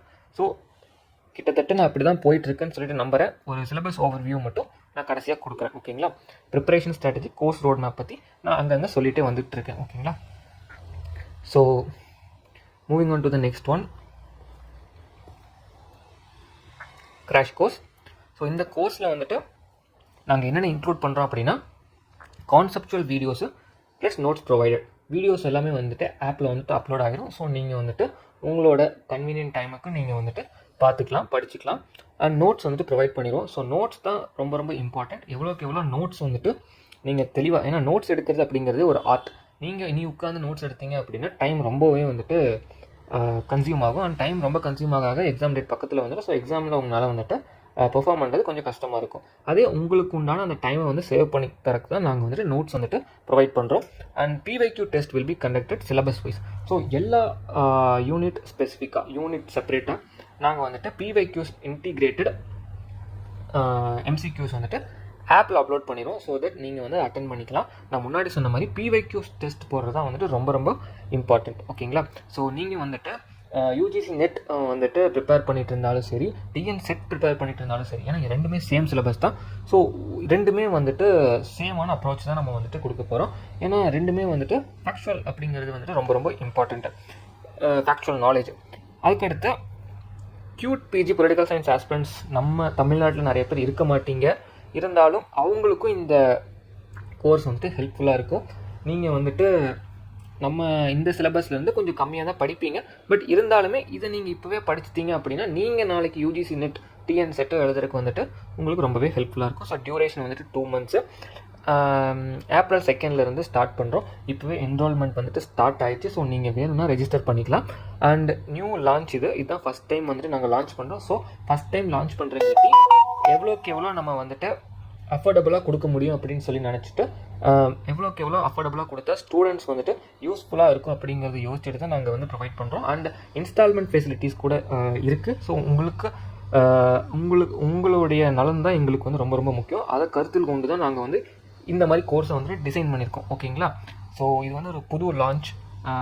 Graph the opportunity, NET SET go எல்லாமே கிளியர் பண்ணுங்கள்.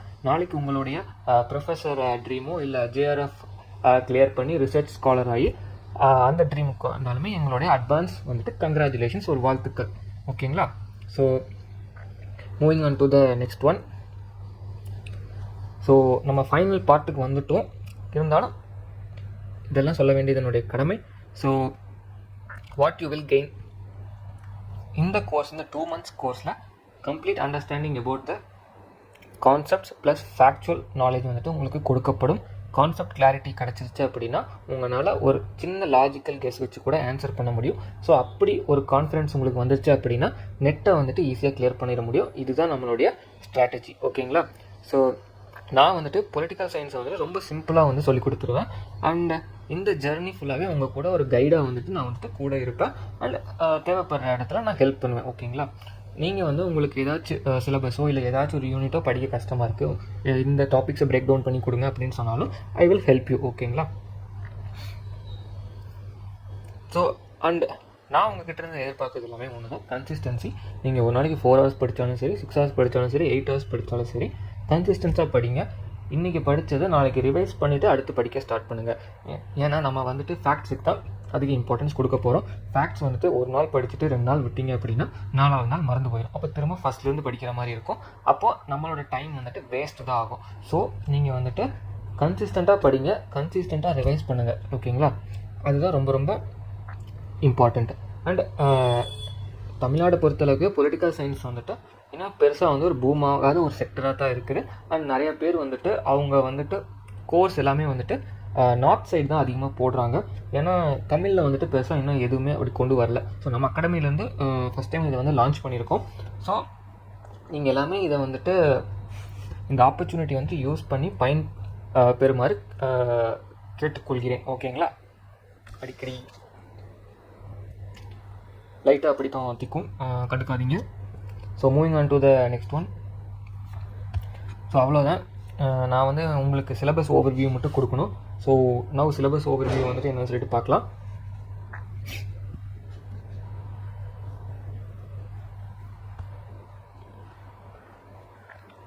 ஸோ இதுதான் வந்துட்டு நம்ம UGC நெட்டோடைய பொலிட்டிக்கல் சயின்ஸோடைய syllabus. So first political theory concepts கொடுத்துருக்காங்க, பொலிட்டிக்கல் ட்ரெடிஷன்ஸ் கொடுத்துருக்காங்க.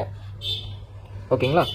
இப்போது இந்த லிபர்ட்டினா என்ன, ஈக்குவாலிட்டினா என்ன, ஜஸ்டிஸ்னா என்ன, ரைட்ஸ்னா என்ன, டெமோக்ரஸினா என்ன, பவர்னா என்ன, சிட்டிசன்ஷிப்னா என்ன நான் ஒவ்வொன்றா சொன்னேன் அப்படின்னா இந்த வீடியோ கண்டிப்பாக வந்துட்டு 1.5 hours 2 hours மேலே போயிடும். ஸோ யாருமே கவனிக்க மாட்டீங்க, இந்த யாருமே அவ்வளோ தூரம் பார்க்க மாட்டீங்க. ஸோ நான் இதை வந்து எப்படி உங்களுக்கு சொல்லித் தருவேன் அப்படிங்கிறத மட்டும் சொல்லிடுறேன். So liberty, equality, justice, rights, democracy, power, சிட்டிசன்ஷிப்போடைய கான்செப்ட் சொல்லிடுவேன். இதுக்கு கீழே இருக்க இம்பார்ட்டன்ஸான திங்கர்ஸ் சொல்லிடுவேன். ஓகேங்களா? இம்பார்ட்டண்ட்டான திங்கர்ஸு, அவங்களோட ஐடியாஸு ப்ளஸ் ஃபேக்ட்ஸ். அதாவது ஃபேக்ட்ஸு கீழே புக்ஸு, அவங்களுடைய லைஃப் ஹிஸ்ட்ரியோட இம்பார்ட்டண்ட்டான ஈவெண்ட்ஸு. ஏன் இம்பார்ட்டண்ட்டான ஈவெண்ட்ஸ் நம்ம எடுக்கிறோம் அப்படின்னா December 2025 இந்த யூஜிஸ் நெட் கொஷினில் வந்துட்டு சுவாமி விவேகானந்தர் பற்றின ஒரு கேள்வி வந்து கேட்டிருந்தாங்க. அதில் என்ன கேட்டிருந்தாங்க அப்படின்னா அவர் எந்த வருஷம் வந்துட்டு சிகாகோ போனார், எந்த வருஷம் இந்தியாவுக்கு வந்தார், எந்த வருஷம் இந்த ஆர்கனைசேஷன் வந்துட்டு ஸ்டார்ட் பண்ணார், இந்த மாதிரி ஒரு 4 ஸ்டேட்மெண்ட் கொடுத்துட்டு இதை வந்து க்ரோனாலஜிக்கல் ஆர்டராக வந்துட்டு நீங்கள் வந்துட்டு அரேஞ்ச் பண்ணுங்கள் அப்படின்னு சொல்லியிருந்தாங்க. இப்போ இது எல்லாமே என்ன, அவரோட லைஃப் ஈவெண்ட்ஸ், அவரோட லைஃப்பில் நடந்த முக்கியமான நிகழ்வுகள். ஸோ அந்த நிகழ்வுகள் பற்றி நம்ம வந்துட்டு பார்த்துருவோம். ஸோ ஃபேக்ட்ஸ் வந்துட்டு கவர் ஆகிரும். அதே ஃபேக்ட்ஸ் வந்துட்டு இப்போ இன்டர்நேஷனல் ரிலேஷன்ஸ், இன்டர்நேஷனல் பாலிட்டிக்ஸில் வந்துட்டு நமக்கு வந்துட்டு பார்க்குறப்போ அங்கே நான் எப்படி கவர் பண்ணுவேன் அப்படிங்கிறத அந்த இடத்துல சொல்கிறேன். ஓகேங்களா? ஸோ லிபரலிசம் அப்படிங்கிறது இதெல்லாமே வந்துட்டு ஐடியாலஜிஸ். ஓகேங்களா? ஐடியாலஜிஸ், இந்த ஐடியாலஜிஸ் எல்லாமே வந்துட்டு ஐடியாலஜிஸ்குள்ளேயே நிறைய திங்கர்ஸ்க்கு நடுவில் நிறைய கருத்து வேறுபாடுகள் இருக்கும். அது எல்லாமே நம்ம தெளிவாக பார்த்துருவோம். இப்போ லிபரலிசமே வந்துட்டு நெகட்டிவ் லிபரலிசம், பாசிட்டிவ் லிபரலிசம்னு பிரியும். அதுக்கடுத்து திரும்ப நியோ லிபரலிசம்னு சொல்லிட்டு வரும். ஸோ நெகட்டிவ் லிபரலிசத்துக்கு நிறைய திங்கர்ஸ் வந்துட்டு ஆதரவாக பேசியிருப்பாங்க, பாசிட்டிவ் லிபரலிசத்துக்கு நிறைய திங்கர்ஸ் ஆதரவாக பேசியிருப்பாங்க, நியோ லிபரலிசத்துக்கு நிறைய திங்கர்ஸ் ஆதரவாக பேசியிருப்பாங்க. ஸோ இவங்க எல்லாத்தையும் நம்ம பார்த்துருவோம். அவங்கள பற்றின ஃபேக்ட்ஸ், அவங்கள பற்றின லைஃப் ஹிஸ்ட்ரி, அதுக்கடுத்து அவங்கள பற்றின புக்ஸ், இதெல்லாமே வந்துட்டு எக்ஸாம் பாயிண்ட் ஆஃப் வியூவில் எக்ஸாமுக்கு என்ன தேவையோ அதை மட்டும் கவர் பண்ணிடுவோம். ஓகேங்களா? ஸோ இப்படி தான் வந்துட்டு பொலிட்டிக்கல் ட்ரெடிஷன்ஸ் அண்ட் கான்செப்ட்ஸை வந்துட்டு நம்ம வந்துட்டு கவர் பண்ண போகிறோம். அண்டு நான் வந்துட்டு ஏன் யூனிட் 1, யூனிட் 2, யூனிட் 3 வந்து ஒரு பார்ட்டாக பிரிச்சுக்கிட்டேன் அப்படின்னா, இப்போ John Stuart Mill, John Locke இவங்களெல்லாம் பற்றி வந்து நம்ம லிபரலிசத்துலேயே பார்த்துருவோம். ஏன்னா இவங்களாம் லிபரலிஸ்ட் திங்கர்ஸ். ஓகேங்களா? ஸோ இவங்கள பற்றி நம்ம லிபரலிசத்துலேயே பார்த்துருவோம். ஸோ இப்போ சோஷியலிசம், மார்க்சிசம் இதெல்லாம் பார்க்குறப்போ கார்ல் மார்க்ஸ் வந்துருவாங்க, கிராம்சி வந்துருவாங்க. ஸோ இவங்கெல்லாம் வந்துருவாங்க. ஃபெமினிசம் பார்க்குறப்போ அங்கே சில திங்கர்ஸ்லாம் வருவாங்க, அண்ணா ஹேடன்ட் வருவாங்க. ஸோ இதை வந்து இன்டிகிரேட் பண்ணி நம்ம படிச்சிட்டோம்னா ஈஸியாக முடிஞ்சிடும். தனித்தனியாக படித்தா அப்படின்னா தான் என்னடா இன்னும் இவ்வளோ இருக்கா அப்படின்னு சொல்லிட்டு இருக்கும். ஸோ இன்டிகிரேட் பண்ணி படிச்சிட்டோம் அப்படின்னா ரொம்பவே ஈஸியாக தான் இருக்கும். ஓகேங்களா? ஸோ இது எல்லாமே அதே மாதிரி கன்ஃபூஷியஸ், பிளாட்டோ, அரிஸ்டாட்டில், இதில் வந்துட்டு கன்ஃபூஷியஸ் அப்படிங்கிறவங்களாம் வந்து கொஞ்சம் இம்பார்ட்டன்ட் இல்லை. இருந்தாலும் I will give you notes. ஏன்னா இது எல்லாத்துக்குமே வந்து எங்கிட்ட என்னோட ஹேண்ட்மேட் ஸ்பெசிஃபிக் நோட்ஸ் வந்துட்டு இருக்குது. ஏன்னா நான் படிக்கிறப்போ இதெல்லாமே எடுத்து வச்சுருந்தேன். So I will give you every thing to you to help you to clear this exam. ஓகேங்களா? நம்ம வந்துட்டு திங்கர்ஸ் வந்துட்டு ஒரேடியாக படித்தா நிறையா குழப்பம். அதை வந்து நம்ம அண்டர்ஸ்டாண்ட் பண்ணிக்கணும். ஸோ டெய்லி ஒரு திங்கர்னு வச்சுக்குவோம். We will cover it in 36 days. மொத்தமாக வந்துட்டு 36 daysல வந்துட்டு நம்ம வந்து கவர் பண்ணிடுவோம் எல்லா திங்கர்ஸையுமே. அப்போ ஒவ்வொரு திங்கர் படிக்கிறப்போ ஒவ்வொரு தடவை ரிவைஸ் பண்ணிகிட்டே வந்தோம் அப்படின்னா நம்ம மைண்டில் வந்துட்டு பக்காவாக அது அப்படியே ஃபிக்ஸ் ஆகிரும். ஓகேங்களா? ஸோ இந்தியன் பொலிட்டிக்கல் தாட்லேயும் அதே மாதிரி தான் தர்மசாஸ்திரா, கௌட்டில்யா, அக்ஞான சுட்டா, பரணி, கபீர், பண்டித ராமாபாய். இதில் வந்து தர்மசாஸ்திரா, கபீர் வரைக்கும் இம்பார்ட்டன்ட் இல்லை. பண்டித ராமாபாயிலிருந்து இம்பார்ட்டன்ட் தான். அதுலேருந்து கொஷின்ஸ் வந்துட்டு கேட்குறாங்க ரீசன்ட் சைக்கிள்ஸில். ஓகேங்களா? ஸோ சொன்ன மாதிரி தான் ஜெயபிரகாஷ் நாராயணன், ராமமனோகர் லோகியா, இவங்க எல்லாருமே வந்துட்டு இப்போ ராமமனோகர் லோகியா, இவங்க எம்என் ராய், இவங்கெல்லாம் வந்துட்டு நம்ம வந்துட்டு சோஷியலிசம் படிக்கிறப்ப அவங்கள பற்றின ஒரு சின்ன ஐடியா வந்துட்டு உங்களுக்கு கொடுத்துருவேன். ஏன்னா அவங்கள socialist thinkers, Indian socialist thinkers. ஓகேங்களா? பெரியார் இவி ராமசாமிலாம் ஒரு ஹாட் டாபிக் யூஜிசி நெட் பொறுத்தளவுக்கு. எப்போவுமே அதுலேருந்து ஒரு கேள்வி கேட்பாங்க. செல்ஃப் ரெஸ்பெக்ட் மூமெண்ட் பற்றி கேட்பாங்க. செல்ஃப் ரெஸ்பெக்ட் மூமெண்ட் 1923 24 நினைக்கிறேன் ஸ்டார்ட் பண்ணியிருப்பாங்க. ஓகேங்களா? ஸோ இப்படி தான் நம்ம பார்ட் 1 வந்துட்டு கவர் பண்ண போகிறோம். Concept plus facts. நான் சொன்ன மாதிரி எக்ஸாம் என்ன டிமாண்ட் பண்ணுதோ அந்த டிமாண்டை நம்ம சாட்டிஸ்ஃபை பண்ணால் மட்டும்தான் இந்த எக்ஸாம் வந்து நம்மளால் கிளியர் பண்ண முடியும். எக்ஸாம் ஒன்று டிமாண்ட் பண்ணி நம்ம வேறு ஏதோ ஒன்று கொடுத்தோம் அப்படின்னா இந்த எக்ஸாம் வந்துட்டு மிஸ் மேட்ச் ஆகிடும். ஸோ கிளியர் பண்ணுறது கஷ்டம். நிறையா பேர் அதனால தான் யூஜிசி ரொம்ப ஃபேக்சுவலாக இருக்குது, கஷ்டமாக இருக்குன்னு சொல்கிறாங்க. ஃபேக்சுவலாக இருக்குதுன்னு தெரியுது, ஆனால் ஃபேக்ட்ஸை படிக்க மாட்டாங்க. அதுதான் அவங்க பண்ணுற தப்பு. ஸோ யூனிட் 4லேருந்து நமக்கு இன்டர்நேஷ்னல் ரிலேஷன்ஸ் பார்ட் வந்துட்டு ஆரம்பிச்சிருச்சு. அப்ரோச்சஸ் வந்துட்டு நிறைய அப்ரோச்சஸ் இருக்குது. கம்பேரிட்டிவ் அப்ரோச் இருக்குது, ஹிஸ்டாரிக்கல் அப்ரோச் இருக்குது, லீகல் அப்ரோச் இருக்குது. இந்த மாதிரி அப்ரோச்சஸ் நிறையா இருக்குது. ஸோ அப்ரோச்சஸ் கீழேயே நம்ம நிறையா வந்து டீகோட் பண்ணணும். அண்ட் இதெல்லாம் அதுக்கு அப்புறம் இருக்கிற சப் டாபிக்ஸ். ஓகேங்களா? ஸோ நான் இது எல்லாமே வந்துட்டு நம்ம தெளிவாக பார்த்துடலாம். And colonialism and decolonisation. So இது எல்லாமே வந்துட்டு நீங்கள் பெரிய பெரிய டாப்பிக்னு நினச்சிட்டு இருக்கீங்க. ஆனால் அதெல்லாம் பெரிய பெரிய டாப்பிக்லாம் கிடையாது. ரொம்பவே சிம்பிளான டாபிக் தான். காலனிசம், டீகாலனைசம், இது கீழே ஃபேக்ட்ஸுங்கிறது கொஞ்சம் தான் இருக்கும். நேஷனலிசம், யூரோப்பியன் அண்ட் நான் யூரோப்பியன் நேஷனலிசம். அதாவது யூரோப்பியன் கண்ட்ரீஸில் நேஷனலிசம், அந்த நேஷனலிசம் தாட்ஸ் வந்து எப்படி இருந்துச்சு. நான் யூரோப்பியன் கண்ட்ரீஸ்னால் நம்ம இந்தியா போன்ற கண்ட்ரீஸ்லாம் வந்து நேஷனலிசம் தாட்ஸ் வந்து எப்படி இருந்துச்சு. நம்ம இந்தியா போன்ற கண்ட்ரிலாம் வந்துட்டு நேஷனலிஸ்ட் தாட்ஸ் எப்படி இருந்துச்சு. இந்தியா வந்துட்டு பிரிட்டிஷர்ஸ்ட்டு வந்துட்டு சுதந்திரம் வாங்கணும், அதுதான் நம்மளோட நேஷனலிஸ்ட் தாட்டாகவே இருந்துச்சு. ஸோ அதே வந்து யூரோப்பியன் கண்ட்ரீஸில் வேறு மாதிரி இருந்திருக்கும். ஸோ அதுதான் வந்து நேஷனலிசம், யூரோப்பியன், நான் யூரோப்பியன். ஓகேங்களா? And state theory, debate over the nature of state in capitalist and socialist society. Capitalist சொசைட்டியில் என்ன சொல்லுவாங்க, ஸ்டேட் வந்துட்டு எதுலேயுமே இன்டர்ஃபியர் பண்ணக்கூடாது அப்படின்னு சொல்லுவாங்க. அண்ட் சோஷியலிஸ்ட் சொசைட்டியில் என்ன சொல்லுவாங்க, ஸ்டேட் வந்து எல்லாத்துக்கும் சரிசமமாக கொடுக்கணும் அப்படின்னு சொல்லுவாங்க. ஸோ இதெல்லாம் சின்ன ஒரு டிபேட் தான். இதெல்லாமே வந்து கான்செப்ட் மட்டும்தான் இருக்கும். இதில் பெருசாக வந்துட்டு ஃபேக்ட்ஸுக்கெலாம் வந்துட்டு வேலையே இருக்காது. ஸோ இதெல்லாம் வந்து ஈஸியாக கவர் பண்ணிடலாம், சின்ன சின்னதாக இருக்குன்னா. அதுக்கடுத்து பொலிட்டிக்கல் ரெஜிம்ஸ். இப்போ ஒவ்வொரு கண்ட்ரியில் வந்துட்டு ஒவ்வொரு ரெஜிம்ஸ் வந்துட்டு இருக்கும்.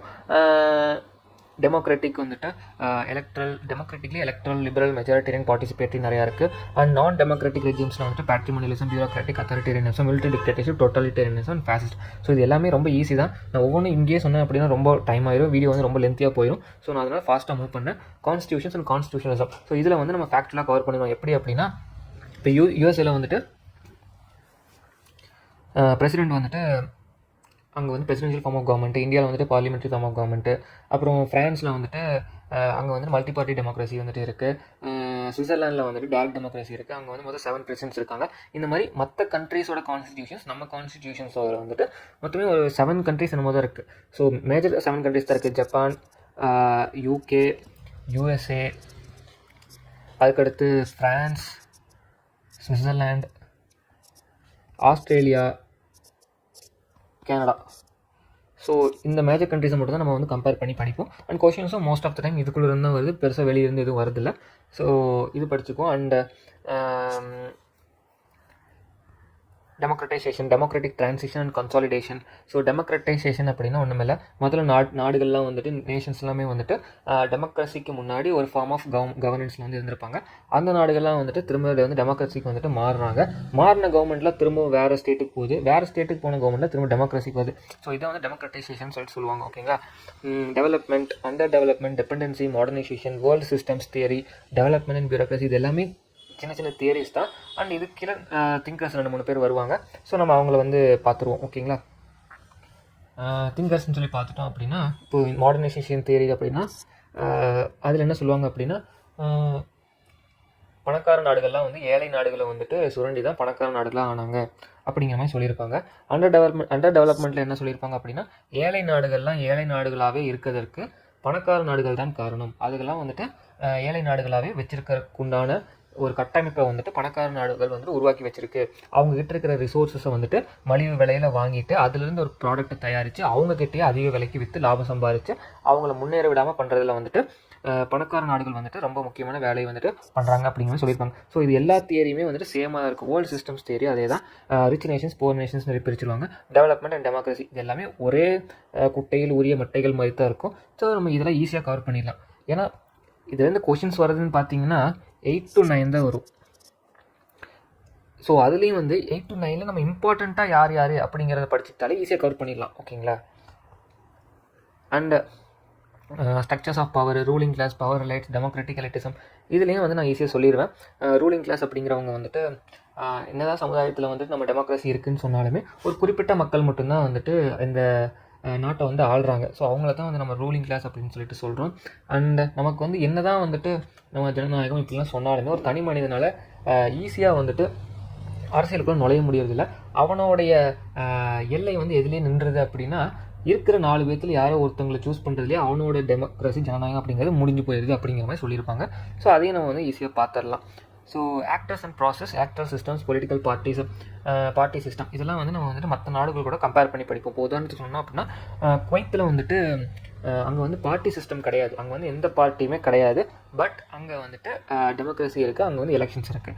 ஆனால் இந்தியாவில் வந்து எப்படி இருக்குது, பார்ட்டிஸ் தான் ரொம்ப வந்து பொலிட்டிக்கல் பார்ட்டிஸ் தான் ரொம்ப மேஜரான ரோல் வந்து ப்ளே பண்ணுறாங்க. இந்த மாதிரி மற்ற நாடுகளை வந்து கம்பேர் பண்ணி நம்ம வந்துட்டு படிப்போம். அந்த நாட்டில் இருக்க இன்ட்ரெஸ்ட் குரூப்ஸு, சோஷியல் மூமெண்ட்ஸு, எப்படி சொல்கிறது, அரப் ஸ்ப்ரிங்கு அந்த மாதிரி இம்பார்ட்டண்ட்டான ஈவெண்ட்ஸ் எல்லாமே இதில் வந்து நம்ம வந்து கவர் பண்ணிடுவோம். அப்புறம் இப்போ நம்ம பிரைம் மினிஸ்டர் மோடி அவர்கள் கூட இஸ்ரேலுக்கு போய் இஸ்ரேலோட பார்லிமெண்ட்டை வந்து அட்ரஸ் பண்ணாங்கன்னு சொல்லி பார்த்துருப்போம். இஸ்ரேலோட பார்லிமெண்ட்டோட பேர் வந்து நெசட். ஸோ அந்த மாதிரி ஒவ்வொரு கண்ட்ரீஸுக்கும் அவங்கவுங்க பார்லிமெண்ட் வந்துட்டு தனித்தனியாக வந்துட்டு பேர் வச்சுருப்பாங்க. இப்போ ஜப்பான் வந்துட்டு அந்த கண்ட்ரியோடைய பார்லிமெண்ட் பேர் என்ன அப்படின்னா டயட். ஓகேங்களா? ஸோ இந்த மாதிரி நம்ம இந்த கம்பேரிட்டிவ் பாலிட்டிக்ஸில் வந்துட்டு ஃபேக்ட்ஸை வந்து மற்ற நேஷன்ஸ் கூட கம்பேர் பண்ணி படிச்சிருவோம். கம்பேர் பண்ணி படிச்சிட்டோம் அப்படின்னா ஈஸியாக இந்த சாப்டரும் வந்து நமக்கு வந்து முடிஞ்சிடும். ஓகேங்களா? அதுக்கடுத்து இன்டர்நேஷனல் ரிலேஷன்ஸை இதில் வந்து அப்ரோச்சஸ் இருக்குது. அப்ரோச்சஸில் வந்துட்டு idealism, realism, structural Marxism, neo liberalism, neo realism, social constructivism, critical international theory, feminism, post modernism. இதுக்கு முன்னாடி நம்ம என்ன பார்த்தோம் அப்படின்னா ஐடியாலஜிஸ்ன்னு சொல்லிட்டு தனியாக இங்கே ஒன்று பார்த்தோம். ஸோ ஓகேங்களா? ஸோ இது வந்துட்டு இதில் வந்து நம்ம வந்து இதில் லிபரலிசம் அப்படின்னா லிபரலிஸ்ட் திங்கர்ஸ் சொசைட்டி பற்றி என்ன சொல்கிறாங்க, எக்கனமி பற்றி என்ன சொல்கிறாங்க, பாலிட்டியை பற்றி என்ன சொல்கிறாங்கன்னு சொல்லிட்டு பார்ப்போம். இதில் ஒரு பங்கு தான் என்ன அப்படின்னா இன்டர்நேஷ்னல் ரிலேஷனை பற்றி அவங்க என்ன கருத்து சொல்கிறாங்க அப்படின்னு சொல்லிட்டு. ஓகேங்களா? ஸோ இந்த இன்டர்நேஷ்னல் ரிலேஷனை மட்டும் ஸ்பெசிஃபிக்காக பார்க்குறது தான் இந்த இடத்துல இருக்கிற approaches to the study of international relations. ஓகேங்களா? ஸோ இதை வந்து நம்ம ஹோலாக வந்து வேர்ல்டு பாலிட்டிக்ஸ் ஆங்கிளில் வந்து படிப்போம். ஸோ ஐடியலிசம் அப்படிங்கிறது அமைதி அப்படிங்கிறது இந்த உலகத்தில் வந்து இந்த உலக நாடுகளுக்கு மத்தியில் சாத்தியம்தான் அப்படிங்கிற மாதிரி ஐடியலிசம் வந்துட்டு சொல்லுவாங்க. ஓகேங்களா? ரியலிஸ்ட் வந்து என்ன சொல்லுவாங்க அப்படின்னா அப்படிலாம் கிடையாது. ஒவ்வொரு நாடுமே தன்னோட சுயநலத்தை வந்துட்டு பாதுகாத்து கொள்றதுக்காக தான் மக்கள் உலக நாடுகளுக்கு மத்தியில் வந்துட்டு இருக்குது. ஸோ அது வந்துட்டு பவர் டிபெண்ட்டாக இருக்கும் அப்படிங்கிற மாதிரி சொல்லுவாங்க. அதனால அமைதி அப்படிங்கிறது வந்துட்டு சாத்தியமில்லாத ஒன்று. ஏன்னா பவர் டிபெண்ட்டாக இருக்கிறப்போ இன்னொரு நாடுக்குள்ள சண்டைகள் வந்து வருவது வந்துட்டு சாதாரணம். அப்போ அந்த இடத்துல அமைதி வந்துட்டு இருக்காது அப்படிங்கிறத சொல்கிறாங்க. ஸோ ஸ்ட்ரக்சரல் மார்க்சிசம் அப்படிங்கிறது மார்க்சிசம் என்ன சொல்லும் அப்படின்னா உலக நாடுகளை வந்துட்டு பணக்கார நாடுகள், ஏழை நாடுகள்னு சொல்லி பிரிச்சிடும். நம்ம முன்னாடி பார்த்த மாதிரி தான் ஏழை நாடுகளில் வந்துட்டு பணக்கார நாடுகள் வந்துட்டு அடிமைப்படுத்தி வச்சுருப்பாங்க, அவங்கள வந்துட்டு சுரண்டுவாங்க அப்படிங்கிறத இது சொல்லுவாங்க. So neo liberalism, neo realism இந்த மாதிரி எல்லாமே அப்படி தான் வரும். சரிங்களா? நம்ம வந்து அது போக போக கோர்ஸில் வந்து கவர் பண்ணிடலாம். ஸோ வீடியோ ஏற்கனவே டைம் ஆகிட்டு இருக்கு. ஸோ நம்ம நெக்ஸ்ட் போகலாம். ஓகேங்களா? ஸ்டேட் சிஸ்டம், நான் ஸ்டேட் ஆக்டர்ஸ். இப்போ நான் ஸ்டேட் ஆக்டர்ஸ்னால் இதுலேருந்து கொஷின்ஸ் எப்படி வரும்னு கேட்டிங்க அப்படின்னா நான் ஸ்டேட் ஆக்டர்ஸ்னால் பெருசாக ரொம்ப இதாக நினச்சிட்டு இருப்பாங்க. கொஷின்ஸ் ரொம்ப சிம்பிளாக தான் வரும். தாலிபான் அப்படின்னு போட்டுருவாங்க. இவங்க வந்து எந்த நாட்டில் ஆப்ரேட் பண்ணிட்டு இருக்கிறாங்க, நம்ம எல்லாத்துக்குமே தெரியும். இவங்க வந்து ஆப்கானிஸ்தானில் இருக்காங்க அப்படின்னு சொல்லிட்டு. அதுக்கடுத்து இப்போ தெக்ரிக்கி தாலிபான், தாலிபான் இவங்க எங்கே இருக்காங்க, பாகிஸ்தானில் இருக்காங்க. ஓகேங்களா? அதுக்கடுத்து பலுச்சிஸ்தான் வச்சுக்கலாம். பலுச்சிஸ்தான் இப்படியும் கொஸ்டின் கேட்பாங்க. பலுச்சிஸ்தான் இது வந்து எந்த கண்ட்ரியில் இருக்குது, பலுச்சிஸ்தான் எந்த கண்ட்ரியில் இருக்குது அப்படின்னா நம்ம வந்து பாகிஸ்தான் அப்படின்னு சொல்கிறோம். ஸோ இந்த மாதிரி ரொம்பவே சிம்பிளான கொஷின்ஸ் தான் கேட்பாங்க. நம்ம வந்து இதுக்குள்ளே போய் டீப்பாக படிச்சுட்டு இது என்ன ஏதுங்க தெரிஞ்சு வச்சுருந்தோம்னா ஓகே, நம்ம ஜேஆர்எஃப் கிடச்சி நம்ம ரிசர்ச் காலேஜாக இருக்கிறப்போ நமக்கு அது ஹெல்ப் பண்ணணும் தான், இல்லைன்னு சொல்லலை. ஆனால் இந்த எக்ஸாம் கிளியர் பண்ணுறதுக்கு இந்தளவுக்கு தெரிஞ்சிருந்தாலே போதும். ஓகேங்களா? ஸோ யுனைடெட் நேஷன்ஸ் பற்றி எப்படி கேள்வி கேட்குறாங்க அப்படின்னா கம்ப்ளீட்டாக வந்துட்டு ஃபேக்ட்ஸ் தான் கேட்குறாங்க. செக்ரட்டரி ஜெனரல்ஸ் இருப்பாங்களே, யூஎன் செக்ரட்டரி ஜெனரல்ஸை பற்றின ஒரு பேசிக் ஃபேக்ட், அவங்க எல்லாத்த பற்றின ஒரு பேசிக் ஃபேக்ட்டு. அதுக்கடுத்து செக்ரட்டரி ஜெனரல்ஸில் யாராச்சும் விமன் இருக்காங்களா இல்லையா அப்படின்னு சொல்லி நம்ம பார்த்துக்கணும். இன்னொன்று அவங்களோட க்ரோனாலஜிக்கல் ஆர்டர் வந்துட்டு கேட்பாங்க. ஸோ இந்த மாதிரி யுனைடெட் நேஷன்ஸ் போகும். அதுக்கடுத்து யுனைடெட் நேஷன்ஸ் சார்ட்டரோட ஆர்டிகல்ஸ் வந்துட்டு நம்ம மனப்பாடம் பண்ணிக்கணும். அதுலேருந்து கேள்விகள் வந்து கேட்குறாங்க. அதுக்கடுத்து இன்டர்நேஷ்னல் லா, இன்டர்நேஷ்னல் கிரிமினல் கோர்ட், இதெல்லாமே வந்துட்டு ஃபேக்ட்ஸாக நம்ம வந்துட்டு கவர் பண்ணிடுவோம். International relations, comparative political analysis, அதுக்கடுத்து நம்ம படிக்க போகிற இந்தியன் ஃபாரின் பாலிசி, இது மூணுமே வந்துட்டு நான் ஒரு பார்ட்டாக வச்சுருக்கேன்னு சொன்னால் இந்த மூணுலேயும் தான் ஃபேக்ட்ஸ் வந்து ரொம்ப ரொம்ப அதிகம். அண்ட் கொஸ்டின்ஸ் வந்து இதுக்கு தான் ரொம்ப வந்து அதிக வெயிட்டேஜ் கொடுக்குறாங்க. 100%ல் 50% ஆஃப் கொஸ்டின்ஸ் வந்துட்டு இதில் இருந்தால் வருது. ஸோ நம்ம வந்து இந்த ஒரு பார்ட், இந்த 3 யூனிட்டை வந்து ரொம்பவே தரவாக படிச்சிருக்கணும். ரொம்பவே தரவாக ஃபேக்சுவலாக வந்து பக்காவாக இருக்கணும். இருந்தால் மட்டும்தான் எக்ஸாம் வந்துட்டு ஈஸியாக கிளியர் பண்ண முடியும். ஏன்னா ஃபேக்ட்ஸ் இதில் அதிகமாக கேட்குறாங்க. ஸோ நம்ம இந்த டிமாண்ட் வந்து நம்ம சாட்டிஸ்ஃபை பண்ணணும். ஓகேங்களா? ஸோ நெக்ஸ்ட் வந்துட்டு வெப்பன்ஸ் ஆஃப் மாஸ் டிஸ்ட்ரக்ஷன், இதில் வந்து நம்ம வந்து கெமிக்கல் வெப்பன்ஸ் பற்றி படிப்போம். அப்புறம் வந்துட்டு பயாலஜிக்கல் வெப்பன்ஸ் பற்றி படிப்போம். அது டிட்டரன்ஸ்னால் என்ன, டிட்டரன்ஸில் டிஃப்ரெண்ட் டைப்ஸ் ஆஃப் டிட்டரன்ஸ் இருக்குது. And conflict resolution, conflict transformation. So conflict resolution அப்படின்னா அப்போதைக்கு வந்து அந்த பிரச்சனையை வந்து ஆஃப் பண்ணுறதுக்கு பேர் கான்ஃப்ளிக்ட் ரெசல்யூஷன். கான்ஃப்ளிக்ட் ட்ரான்ஸ்ஃபர்மேஷன் அப்படின்னா அந்த பிரச்சனை ஏன் ஆரம்பிக்குது அப்படிங்கிற அந்த காரணத்தை கண்டுபிடிச்சி அந்த காரணமே இல்லாமல் பண்ணுறது. ஸோ இந்த மாதிரி எல்லா கான்செப்ட்டுமே ரொம்ப சின்னது தான். அண்ட் ஒவ்வொரு திங்கர் வந்திருப்பாங்க, ஒவ்வொரு கான்செப்ட் சொல்லியிருப்பாங்க. அதை வந்து ஃபேக்ட்ஸாக கவர் பண்ணிக்கலாம். அவ்வளோதாங்க.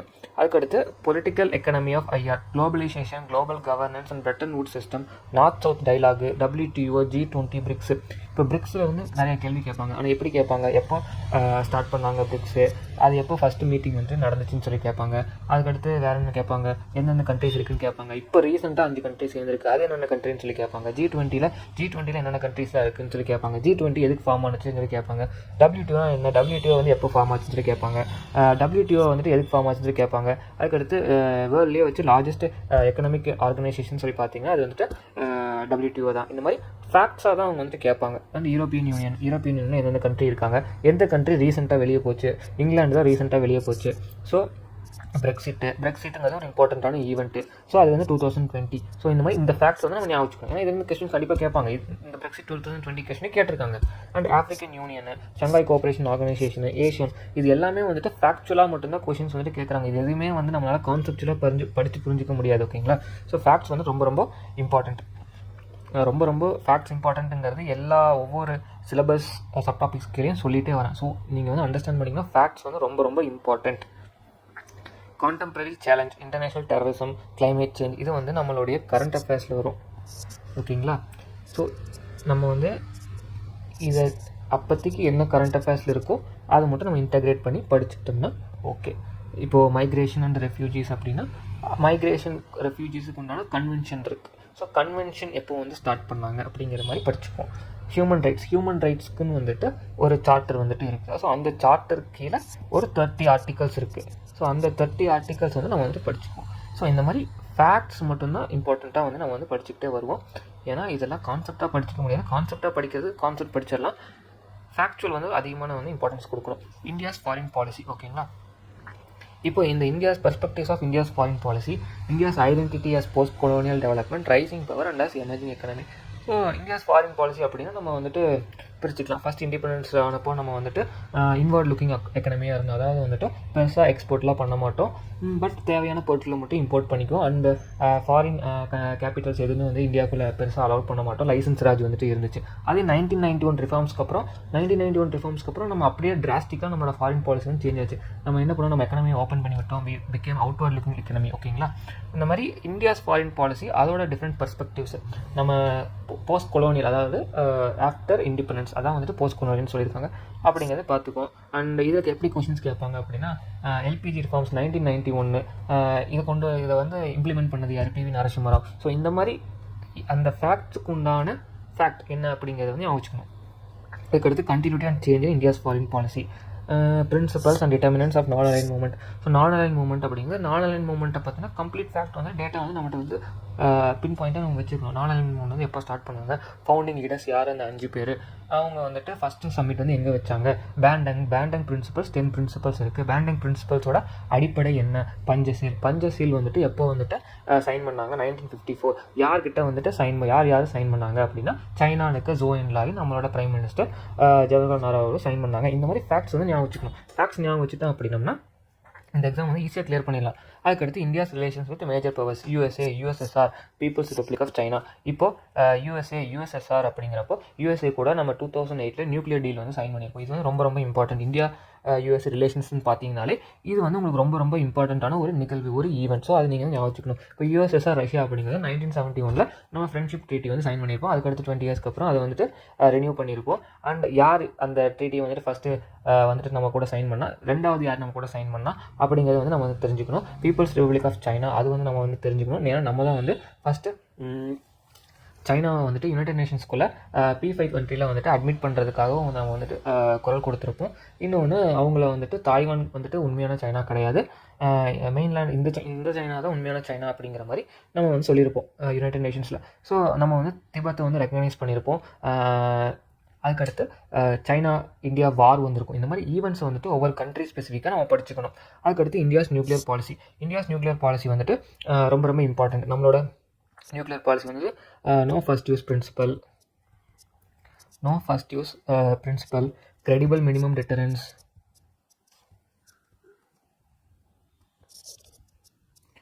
இந்த மாதிரி வந்திருக்கும். அதுக்கடுத்து father of missile program of India யார், doctor APJ Abdul Kalam sir அவர்கள். அதுக்கடுத்து father of Indian nuclear policy யார், ஹோமி ஜே பாபா அவர்கள். ஃபாதர் ஆஃப் இந்தியன் நியூக்ளியர் டாக்டரின் யார், K. சுப்பிரமணியம். ஸோ இப்போது இந்த ஃபாதர்லேயே 3 விதமான ஃபேக்ட்ஸ் வந்துட்டு வந்துச்சு பார்த்தீங்களா.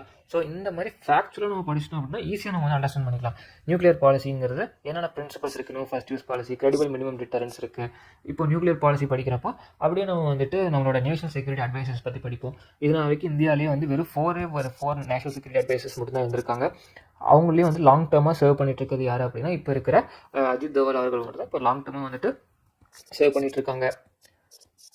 அண்டு நியூக்ளியர் பாலிசியில் வந்துட்டு நியூக்ளியர் வெப்பன் வந்து யார் கண்ட்ரோலில் இருக்குது அப்படின்னா சிவிலியன் கண்ட்ரோலில் இருக்குது, அதாவது பிரைம் மினிஸ்டர் கண்ட்ரோலில் இருக்குது, நாட் இன் டிஃபென்ஸ் ஹேண்ட். ஓகேவா?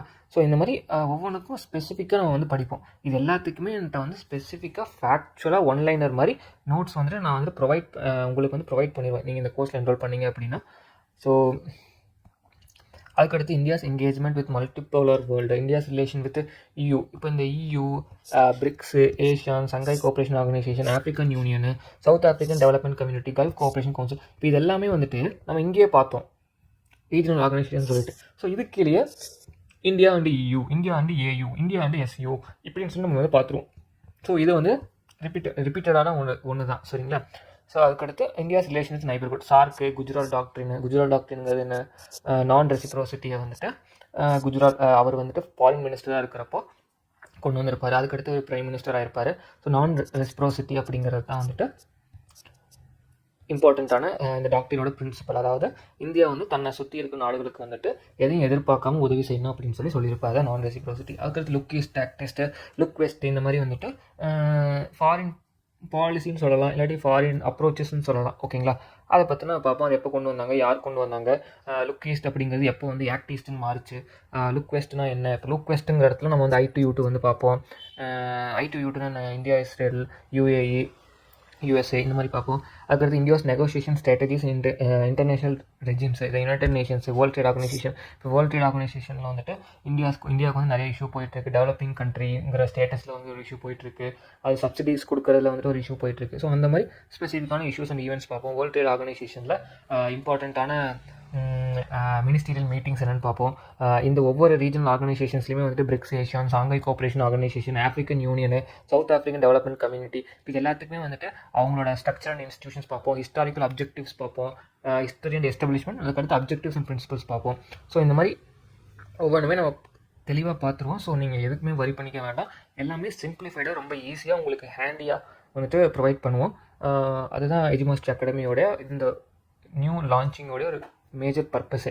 நம்ம தமிழ்நாடு ஸ்டூடெண்ட்ஸை வந்துட்டு ஹெல்ப் பண்ணணும் அப்படிங்கிறதுக்காக தான் கொண்டு வந்திருக்கோம். ஓகேங்களா? So international monetary fund, world bank பற்றி வரும். அதுக்கடுத்து இந்த வேர்ல்டு பேங்க் வந்துட்டு மொத்தம் 6 இன்ஸ்டியூஷன்ஸ் இருக்குது. அதில் எந்தெந்த இன்ஸ்டியூஷன்ஸில் இந்தியா மெம்பர், எந்தெந்த இன்ஸ்டியூஷனில் India is not a member அப்படிங்கிறதையும் நம்ம ஃபேக்சுவலாக கவர் பண்ணிடுவோம். இன்டர் கவர்மெண்டல் பேனல், IPCC இது. ஸோ இதெல்லாமே ஃபேக்சுவலாக நம்ம வந்துட்டு கவர் பண்ணிடுவோம். அதுக்கடுத்து சேம் அவன் முன்னாடி சொன்ன மாதிரி இதுவும் வந்து கரண்ட் அஃபேர்ஸில் வந்து என்னென்ன இருக்கோ அந்த ஸ்கீம்ஸு இல்லை ரீசெண்டாக என்னென்ன இருக்கோ அதை வந்து இன்டெகிரேட் பண்ணிடுவோம் இதில். ஓகேங்களா? ஸோ அதுக்கடுத்து வந்து என்னென்னா தேர்ட் பார்ட்டுக்கு நம்ம வந்துட்டோம், பொலிட்டிக்கல் இன்ஸ்டிடியூஷன்ஸ் இன் இந்தியா. ஓகேங்களா? So making of the Indian constitution. இப்போ making of the Indian constitution அப்படின்னா வந்துட்டு நமக்கு பொலிட்டிக்கல் சயின்ஸில் இதெல்லாம் வந்து எப்போவோ படிச்சிருப்போம். அந்த செமஸ்டர்ஸ்லாம் வந்துட்டு நிறைய எழுதியிருப்போம். கவர்மெண்ட் ஆஃப் இந்தியா ஆக்ட் இதுலேருந்து நம்ம வந்துட்டு அதுக்கு நமக்கு செப்பரேட் பேப்பரே இருக்கும். ஸோ இது எல்லாமே ரொம்ப பேசிக்கானது. Constitution assembly, composition, ideological movings, constitutional debates, philosophy of the constitution, preamble, fundamentalist active principles. So இதை பற்றின எல்லாமே வந்து உங்களுக்கு ஒரு பேசிக் அண்டர்ஸ்டாண்டிங் வந்து ஒரு பொலிட்டிக்கல் சயின்ஸ் ஸ்டூடெண்ட்டுக்கு வந்துட்டு கண்டிப்பாக இருந்திருக்கும். ஸோ இது எல்லாத்தையுமே நான் ஸ்பெசிஃபிக்காக உள்ளே போய் எடுக்க மாட்டேன். ஏன்னா இதெல்லாம் எடுத்தேன் அப்படின்னா எனக்கு இந்த 2 months அப்படிங்கிறது பத்தாது. ஸோ நான் இதுக்கெல்லாம் என்ன பண்ணுவேன் அப்படின்னா ஸ்பெசிஃபிக்காக ஃபேக்சுவல் நோட்ஸ் வந்துட்டு கொடுத்துருவேன். நீங்கள் வந்து படிச்சுக்கலாம், ஈஸியாக இருக்கும். ஓகேங்களா? ஸோ ப்ரியாம்பிள் அப்படிங்கிறது அது வந்து ஒரு ப்ரீஃபேஸ் ஆஃப் த கான்ஸ்டியூஷன். நம்ம கான்ஸ்டியூஷன் இருக்க மொத்த கண்டென்ட்டோடைய ஒரு ப்ரிஃபேஸ், ஒரு எசன்ஸ் வந்துட்டு ப்ரியாம்பிளில் வந்து நமக்கு வந்துட்டு கிடைக்கும். அந்த மாதிரி நீங்கள் ஒரு பேசிக்கான ஒரு ஜென்ரல் இன்ட்ரடக்ஷன் மட்டும் கொடுத்துட்டு நான் நெக்ஸ்ட் போயிடுவேன். ஓகேங்களா? ஃபண்டமெண்டல் ரைட்ஸ்னால் என்ன, டேரக்டிவ் பிரின்சிபல்ஸ்னால் என்ன அப்படிங்கிற மாதிரி சொல்லிட்டு போயிடுவேன். And democracy, social change, national unity, checks and balances, basic structure debate, constitutional amendments, இதெல்லாமே வந்துட்டு கான்ஸ்டியூஷனல் அமெண்ட்மெண்ட்ஸில் வந்து நிறைய கேள்வி கேட்பாங்க. ஓகேங்களா? So constitutional amendments, first amendment, second amendment, இந்த மாதிரி நம்ம அமெண்ட்மெண்ட்ஸு 61st எதுக்கு, 69th எதுக்கு, 73rd உங்களுக்கு தெரியும், 74th தெரியும். ஸோ இந்த மாதிரி இம்பார்ட்டண்ட்டான அமெண்ட்மெண்ட்ஸ் வந்து எல்லாமே கவர் பண்ணிடுவோம்.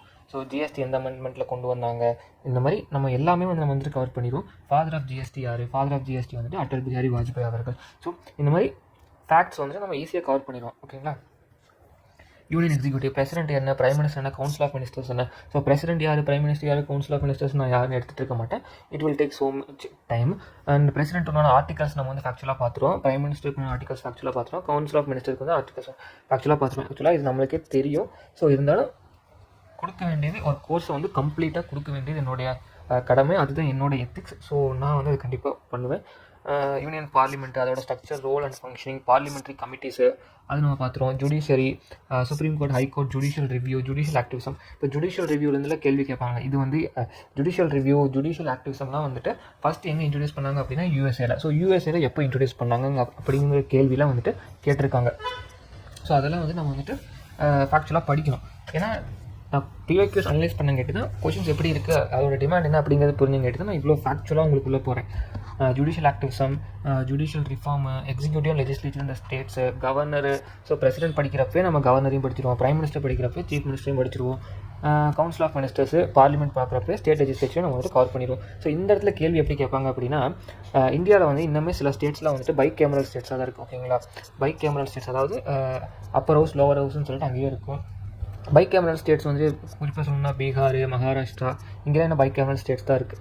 அதுக்கடுத்து சீஃப் மினிஸ்டர்ஸ் வந்து எப்படி கேட்பாங்க அப்படின்னா, சீஃப் மினிஸ்டர்ஸ் வந்துட்டு அவங்க பேர் கொடுத்து அவங்கள எந்த ஸ்டேட் அப்படின்னு சொல்லிட்டு கேட்பாங்க. ஓகேங்களா? இப்போ உதாரணத்துக்கு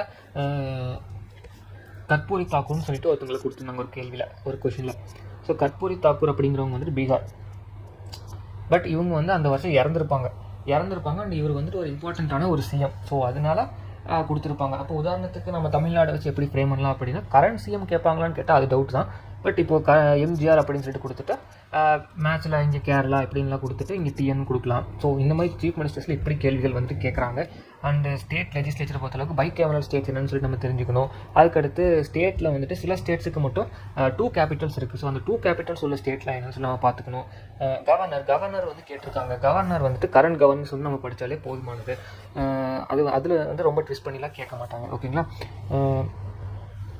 அதுக்கடுத்து ஃபெடரலிசம் இந்தியா இதில் வந்து கான்செப்ட்லாம் தெரிஞ்சால் போதும். பட் அதில் வந்து கேள்விகள்லாம் பெருசாக வரதில்லை. எலக்ட்ரல் ப்ராசஸில் வந்துட்டு எலக்ட்ரல் கமிஷன் வந்துட்டு சீஃப் எலெக்ஷன் கமிஷனரோட ஆர்டர் வந்துட்டு கேட்குறாங்க. அந்த சீஃப் எலெக்ஷன் கமிஷனர்ஸில் வந்துட்டு விவிபேட்டை யார் கொண்டு வந்தது, அதுக்கடுத்து யார் first digital electronic voting machine வந்துட்டு கொண்டு வந்தது, இந்த மாதிரி கேட்குறாங்க. அதுக்கடுத்து first women chief election commissioner யார், விஎஸ் ராமாதேவி அப்படிங்கிறவங்க. ஸோ இந்த மாதிரி அந்த எலெக்ஷன் கமிஷனர்ஸில் ஃபேக்சுவல் லிஸ்ட்டு அவங்களோட ஆர்டிக்கல் 324, 325லேருந்து 26, 27, 28, 29 வரைக்கும் இருக்கும். ஓகேங்களா? ஸோ அது வந்து நம்ம வந்து படிச்சுக்குவோம். பார்ட் 15 அதை வந்து ஞாபகம் வச்சுக்கணும். பார்ட் 15 ஓகேங்களா? அது வந்து ஞாபகம் வச்சுக்கணும். அதுக்கடுத்து லோக்கல் கவர்மெண்ட் இன்ஸ்டிடியூஷன்ஸ்லாம் வந்துட்டு நமக்கு தெரியும், பஞ்சாயத்து ராஜ் இருக்குது. அதுக்கடுத்து அர்பன் நகர் பஞ்சாயத்து இருக்குது. ஓகேங்களா? இதை வந்து நகர்பாலிகா அப்படின்னு சொல்லுவாங்க. சரியாக வச்சுக்கணும். அதுக்கடுத்து கான்ஸ்டியூஷனல் ஸ்டாச்சுட்டரி பாடிஸ்க்கு முன்னாடி டிஃப்ரென்ஸ் என்ன? கான்ஸ்டியூஷன்லேயே சொல்லியிருப்பாங்க. ஸ்டாச்சுட்டரி பாடிஸ் அப்படின்னா ஒரு ஆக்ட் மூலியமாக கிரியேட் பண்ணியிருப்பாங்க. ஏது நிறைய கமிஷன்ஸ் லிஸ்ட் இருக்குது. அதில் வந்து எதெல்லாம் கான்ஸ்டியூஷன், எதெல்லாம் ஸ்டாச்சுட்டரி அப்படிங்கிற அளவுக்கு நமக்கு தெரிஞ்சால் போதும். அண்ட் எந்தெந்த ஸ்டாச்சுட்டரி கமிஷன்ஸ் எந்தெந்த ஆக்ட் கீழே கொண்டு வந்திருக்காங்க அப்படிங்கிறது தெரிஞ்சால் போதும். நம்ம வந்து அந்தளவுக்கு தெரிஞ்சால் போதும் இந்த கொஷின்ஸ்லாம் வந்து நம்ம போடலாம். ஓகேங்களா? ஏன்னா இது யூபிஎஸ்சி மாதிரியோ இல்லை ஸ்டேட் பப்ளிக் கொஷின்ஸ் மாதிரியோ அனாலிட்டிக்கல் கொஷின்ஸ் கிடையாது. அதாவது இப்போ எப்படி சொல்கிறது, state human rights commission is chaired by the chief minister of particular ஸ்டேட்னு கொடுத்துருப்பாங்க. ஸோ நமக்கு வந்து ஸ்டேட் ஹியூமன் ரைட்ஸ் கமிஷன் அந்த ஸ்டேட்டோட சீஃப் மினிஸ்டர் தான் ஹெட்டாக இருக்காங்களா அப்படின்னு சொல்லி நம்ம யோசிக்கணுங்கிற அவசியம்லாம் இங்கே கிடையாது. ஓகேங்களா? சும்மா ஸ்டேட் ஹியூமன் ரைட்ஸ் கமிஷன் அதோட இயர் 1993 ஆக்ட் கீழே கிரியேட் பண்ணியிருக்காங்க, 1993 போட்டிருப்பாங்க. அவ்வளோதான். ரொம்ப சிம்பிளாக இருக்கும், அனலிட்டிக்கலாக இருக்காது, ஃபேக்சுவலாக இருக்கும். அவ்வளோதான்.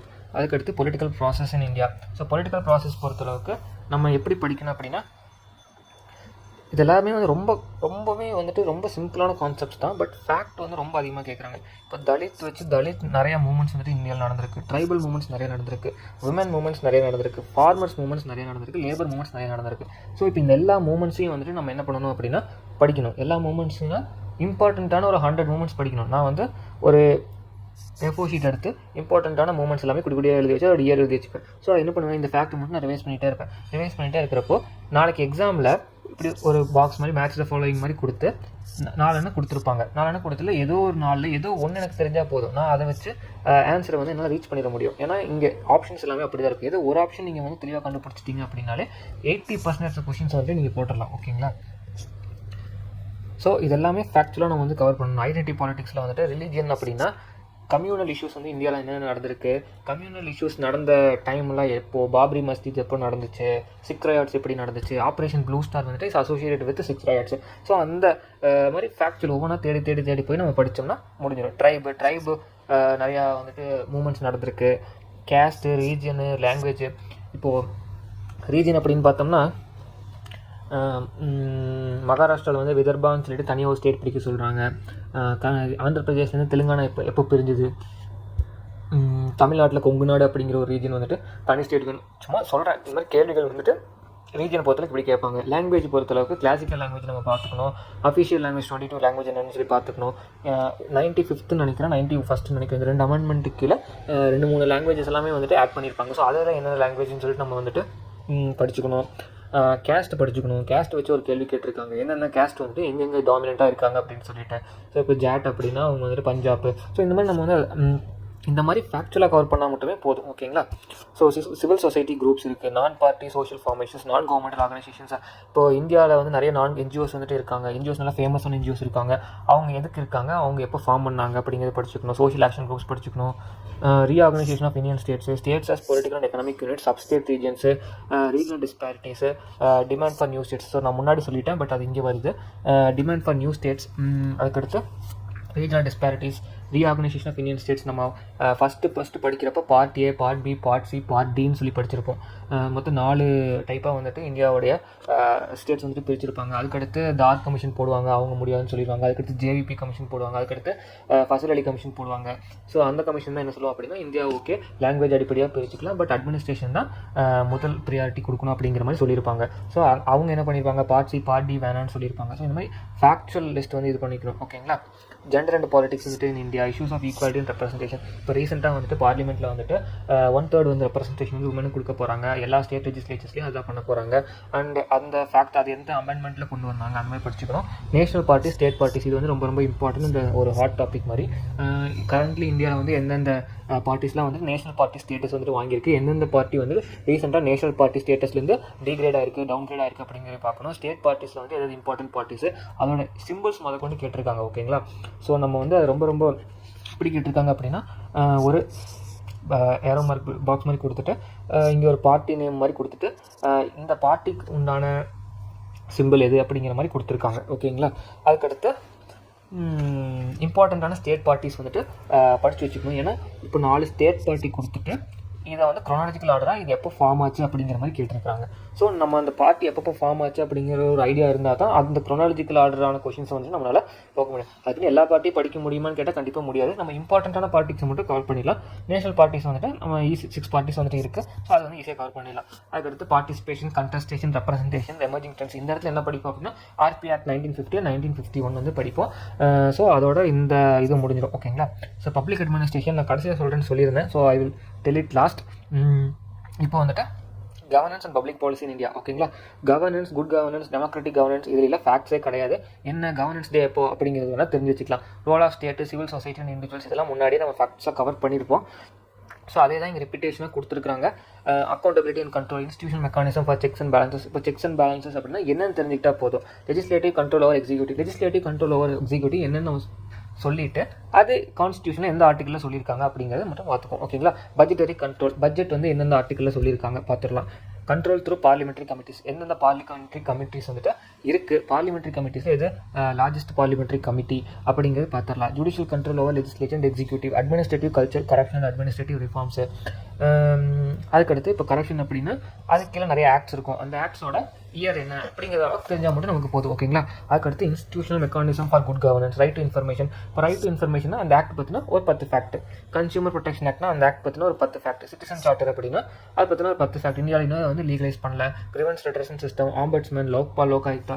ஸோ இது எல்லாமே வந்துட்டு ஃபேக்சுவலாக கவர் பண்ணுற விஷயம் தான். ஏன்னா இது எல்லாமே வந்துட்டு நீங்கள் பொலிட்டிக்கல் சயின்ஸ் டிகிரியில் படிச்சிருப்பீங்க. ஓகேங்களா? ஸோ இதெல்லாம் நீங்கள் படிக்கலை, தெரியல அப்படின்னா அது வந்துட்டு உங்கள் மேலே தான் மிஸ்டேக். ஏன்னா ஒரு யூஜிசி நெட் எழுதக்கூடிய ஒரு ஆஸ்பிரண்ட்டுக்கு வந்துட்டு பேசிக்கான சப்ஜெக்ட் நாலேஜ் வந்து ரொம்ப ரொம்ப இம்பார்ட்டன்ட். ஏன்னா சப்ஜெக்ட் நாலேஜ் இருந்தால் தான் நாளைக்கு நீங்கள் பின்னாடி ரிசர்ச் ஸ்காலராக அட்மிஷன் ஆகிறப்போ உங்களால் ஒரு ரிசர்ச் அப்படிங்கிறது ப்ராப்பராக பண்ண முடியும். சரிங்களா? ஸோ இது எல்லாத்தையுமே நம்ம தெளிவாக எடுத்துகிட்டு இருந்தோம் அப்படின்னா 2 months கிராஷ் கோர்ஸ் பத்தாது. அது நம்ம வேணால் அதுக்கு அடுத்து வேணால் நம்ம அகாடமியில் வந்துட்டு ஒரு ஃபுல் டைம் கோர்ஸ் மாதிரி வேணால் எதாவது பண்ணுற மாதிரி பிளான் பண்ணலாம். பட் இப்போதைக்கு கிராஷ் கோர்ஸ் தான் நாங்கள் வந்து பிளான் பண்ணியிருக்கோம். And UGC NET 2026 June aim பண்ணுறவங்களுக்காக ஸ்பெசிஃபிக்காக தான் இந்த கிராஷ் கோர்ஸ் வந்து கொண்டு வந்திருக்கோம். ஓகேங்களா? So grass root governance, Panchayat Raj institutions, இது முன்னாடி நம்ம படிச்சிருப்போம். அந்த functioning, planning and development, decentralised planning for development. So இந்த பிளானிங் அண்ட் டெவலப்மெண்ட்டில் ஒன்றும் பார்க்க மாட்டோம். என்ன அப்படின்னா பிளானிங் கமிஷன் எப்போ பிளானிங் கமிஷன் கொண்டு வந்தாங்க, யார் கொண்டு வந்தா, எந்த ரஷ்யாவில் யூஎஸ்எஸ்ஆரில் இருந்தால் நம்ம வந்து இதை அலாட் பண்ணியிருப்போம், அது கொண்டு வந்திருப்பாங்க. So socialist model of planning வந்து கொண்டு வந்திருப்போம். அதுக்கடுத்து இ-கவர்னன்ஸில் ஸ்பெசிஃபிக் இனிஷியேட்டிவ்ஸ் என்ன, நித்தி ஆயோக் எப்போ கொண்டு வந்தாங்க, அப்போ பிளானிங் கமிஷனில் அந்த 12 பிளான்ஸ் இருக்குன்னா அந்த 12 பிளான்ஸுக்கு உண்டான டைட்டில் என்ன, அதில் என்னென்ன பிளான் வந்து இம்பார்ட்டன்ட்டு, பிளான் ஹாலிடேனா என்ன, இந்த மாதிரி நம்ம வந்து பார்த்துருவோம். ஓகேங்களா? So public policy as an instrument of socio economic development, public policies with special reference to housing, health, drinking, food security, மனேகரா, NHRM. இதுக்கெலாம் நான் என்ன பண்ணியிருந்தேன் அப்படின்னா ஹெல்த்துக்கு ஒரு 15 ஸ்கீம் வந்துட்டு நான் வந்துட்டு கூகுளில் போட்டு இந்த ஸ்கீம் எப்போ கொண்டு வந்தாங்க, அந்த இயர் என்ன அப்படிங்கிற மாதிரி நான் வந்து ஒரு பேப்பர் எழுதி வச்சுப்பேன். ஸோ கண்டினியூஸாக ரிவைஸ் பண்ணிகிட்டே இருப்பேன். ஏன்னா ரொம்ப ஃபேக்ட்ஸுவலாக தான் எக்ஸாம் வந்துட்டு இருக்க போகுது. ஸோ நீங்கள் என்ன தான் கான்செப்ட்லாம் வந்துட்டு படித்தாலுமே ஃபேக்ட்ஸ் தான் அங்கே இம்பார்ட்டன்ஸ் கொடுக்க போகிறோம். இன்னொன்று இதெல்லாம் கான்செப்டாக உங்களால் படிக்க முடியாது. ஓகேங்களா? So monitoring and evaluation of public policy, mechanisms of making governance process accountable, Jan Sunwai, அதுக்கடுத்து சோஷியல் ஆடிட்டு.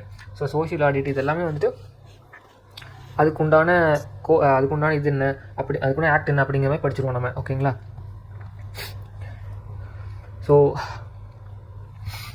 அட் லாஸ்ட் வந்துட்டு public administration. So public administration வந்துட்டு ஒரே ஒரு பேப்பர் மட்டும்தான் நமக்கு இருக்குது நம்மளுடைய டிகிரி டைம்லேயே.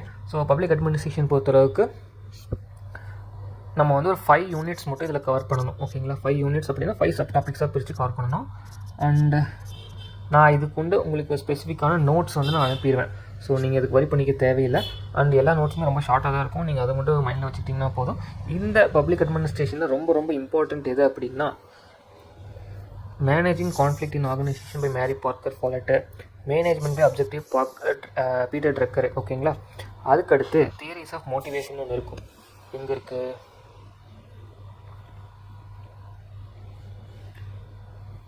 தியரிஸ் ஆஃப் மோட்டிவேஷன் சொல்லிட்டு theories of leadership and motivation. So இது வந்துட்டு ரொம்ப ரொம்ப இம்பார்ட்டன்ட். ஏன்னா இதில் லீடர்ஷிப்புக்கு கீழே ஒரு 4 தியரி இருக்குது, மோட்டிவேஷன் கீழே ஒரு 8 தியரியோ இல்லை ஒரு 10 தியரியோ இருக்குது. ஸோ அந்த தியரி யார் சொன்னால் அந்த தியரியில் என்ன அப்படிங்கிறது மட்டும் தெரிஞ்சால் ரொம்ப ரொம்ப இம்பார்ட்டன்ட்டு. மற்றபடி இது 3 வந்து ரொம்ப ரொம்ப இம்பார்ட்டண்ட்டான இது. மற்றதெல்லாம் ஓரளவுக்கு லேசாக தெரிஞ்சுக்கிட்டே போதும். இப்போ சயின்டிஃபிக் மேனேஜ்மெண்ட் தியரினா அது யார் கொண்டு வந்தால் அது என்ன சொல்லியிருக்காங்க, ஹியூமன் ரிலேஷன்ஸ் தியரினா என்ன கொண்டு வந்தாங்க என்ன சொல்லியிருக்காங்க, பியூரோக்ராட்டிக் தியரினா என்ன கொண்டு வந்திருக்காங்க என்ன சொல்லியிருக்காங்க. ஆக்சுவலாக இது எல்லாமே ஒரு கதை மாதிரி வரும். ஃபஸ்ட்டு வந்துட்டு ஹியூமன்ஸுக்கு வந்துட்டு எந்த ஒரு இம்பார்ட்டன்ஸுமே கொடுத்துருக்க மாட்டாங்க. வெறும் ஹியூமன்ஸ் வந்து மிஷினாக தான் ட்ரீட் பண்ணியிருப்பாங்க. ஸோ அது போக போக என்ன ஆயிரும் அப்படின்னா இல்லை ஹியூமன்ஸ்க்கு நம்ம வந்து இம்பார்ட்டன்ஸ் கொடுக்கணும். Humans also play major role in any organisation. அவங்களுடைய மூட், அவங்களுடைய மோட்டிவேஷன், இது எல்லாமே வந்துட்டு அந்த ஆர்கனைசேஷனோட ப்ரொடக்டிவிட்டி அண்ட் ஃபங்க்ஷன் வந்து அஃபெக்ட் பண்ணும். So humans also we have to give importance அப்படின்னு சொல்லியிருப்பாங்க. அதனால ஹியூமன் ரிலேஷன்ஸ் தியரி வந்திருக்கும். ஸோ இது வந்து ஒரு ஃபேஸாக நடந்திருக்கும். ஸோ இதெல்லாம் வந்து நம்ம ஸ்டோரி மாதிரி பார்த்துடலாம். அண்ட் மிச்சம் எல்லாமே வந்துட்டு நம்ம வந்துட்டு ஸ்பெசிஃபிக்காக நோட்ஸில் கவர் பண்ணுற மாதிரி தான் இருக்கும். ஏன்னா இதில் படிக்கிறதுக்கு ஒன்றும் இல்லை. பப்ளிக் அண்ட் ப்ரைவேட் அட்மினிஸ்ட்ரேஷன் தான். பப்ளிக் அட்மினிஸ்ட்ரேஷனா கவர்மெண்ட், ப்ரைவேட் அட்மினிஸ்ட்ரேஷன்னா கார்ப்பரேட். இந்த மாதிரி ரொம்ப சிம்பிளாக தான் இருக்கும். அண்ட் இந்த அளவுக்கு படித்தாலே போதும், நம்ம இந்த எக்ஸாம் கிளியர் பண்ணிடலாம். அண்ட் நீங்கள் இதெல்லாமே உள்ளே போய் படிக்கணும்னு நினச்சிங்க அப்படின்னாலே டைம் யூஜிசி நெட் ஜூனுக்கு பத்தாது, டிசம்பருக்கு வேணால் எய்ம் பண்ணலாம். ஓகேங்களா? ஸோ 10 யூனிட்ஸ் பற்றின ஒரு ஓவர் வியூ வந்து கொடுத்துட்டேன்னு நினைக்கிறேன். கொஞ்சம் ஃபாஸ்ட்டாக வந்திருப்பேன். எங்கேயாச்சும் விட்டுருந்தேன் அப்படின்னா மன்னிச்சிருங்க.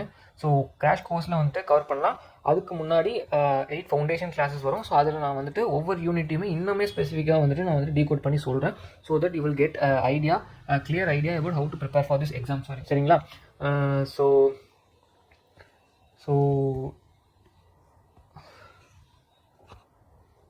அவ்வளோதான். Thank you all. அண்ட் கடைசி வரைக்கும் கேட்டிருப்பீங்கன்னு சொல்லி நம்புகிறேன்.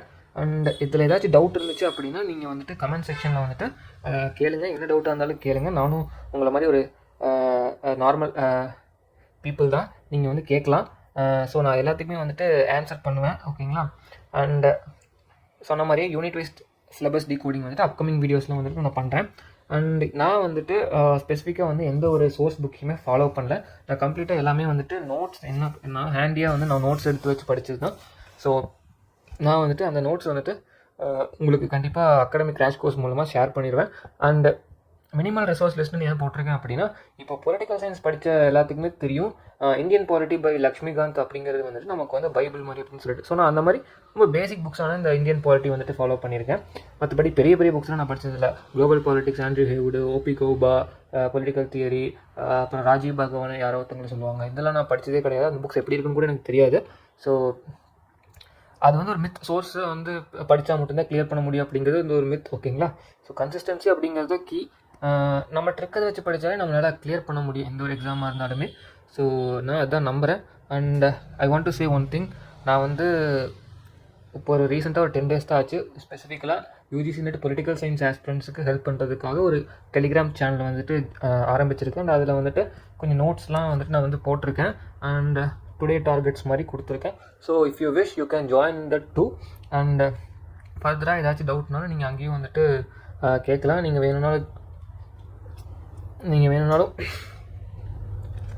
வேணும்னாலும் அதை கூட யூஸ் பண்ணிக்கலாம்.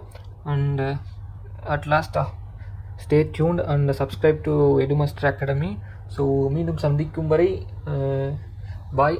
ஸோ நல்லதே நடக்கும், வெற்றி நிச்சயம் அப்படிங்கிறத வந்துட்டு மனசில் வச்சுட்டு படிங்க. கண்டிப்பாக இந்த யூஜிசி நெட் அப்படிங்கிறத வந்து நம்ம வந்து கிளியர் பண்ணிடலாம். ஓகே, ஸோ அவ்வளோதான். தேங்க்யூ, பாய். உங்களுக்கு இப்போ இந்த ரிலேட்டட் பிடிஎஃப்ஸ் ஏதாச்சும் வேணும் அப்படின்னாலுமே வந்துட்டு நம்ம ஆப்பில் வந்துட்டு அப்லோட் பண்ணியிருக்கோம். ஸோ நீங்கள் அங்கே செக் பண்ணிக்கலாம். ஸோ அட்லாஸ்ட் கடைசியாக அவ்வளோதான். தேங்க்யூ, பாய்.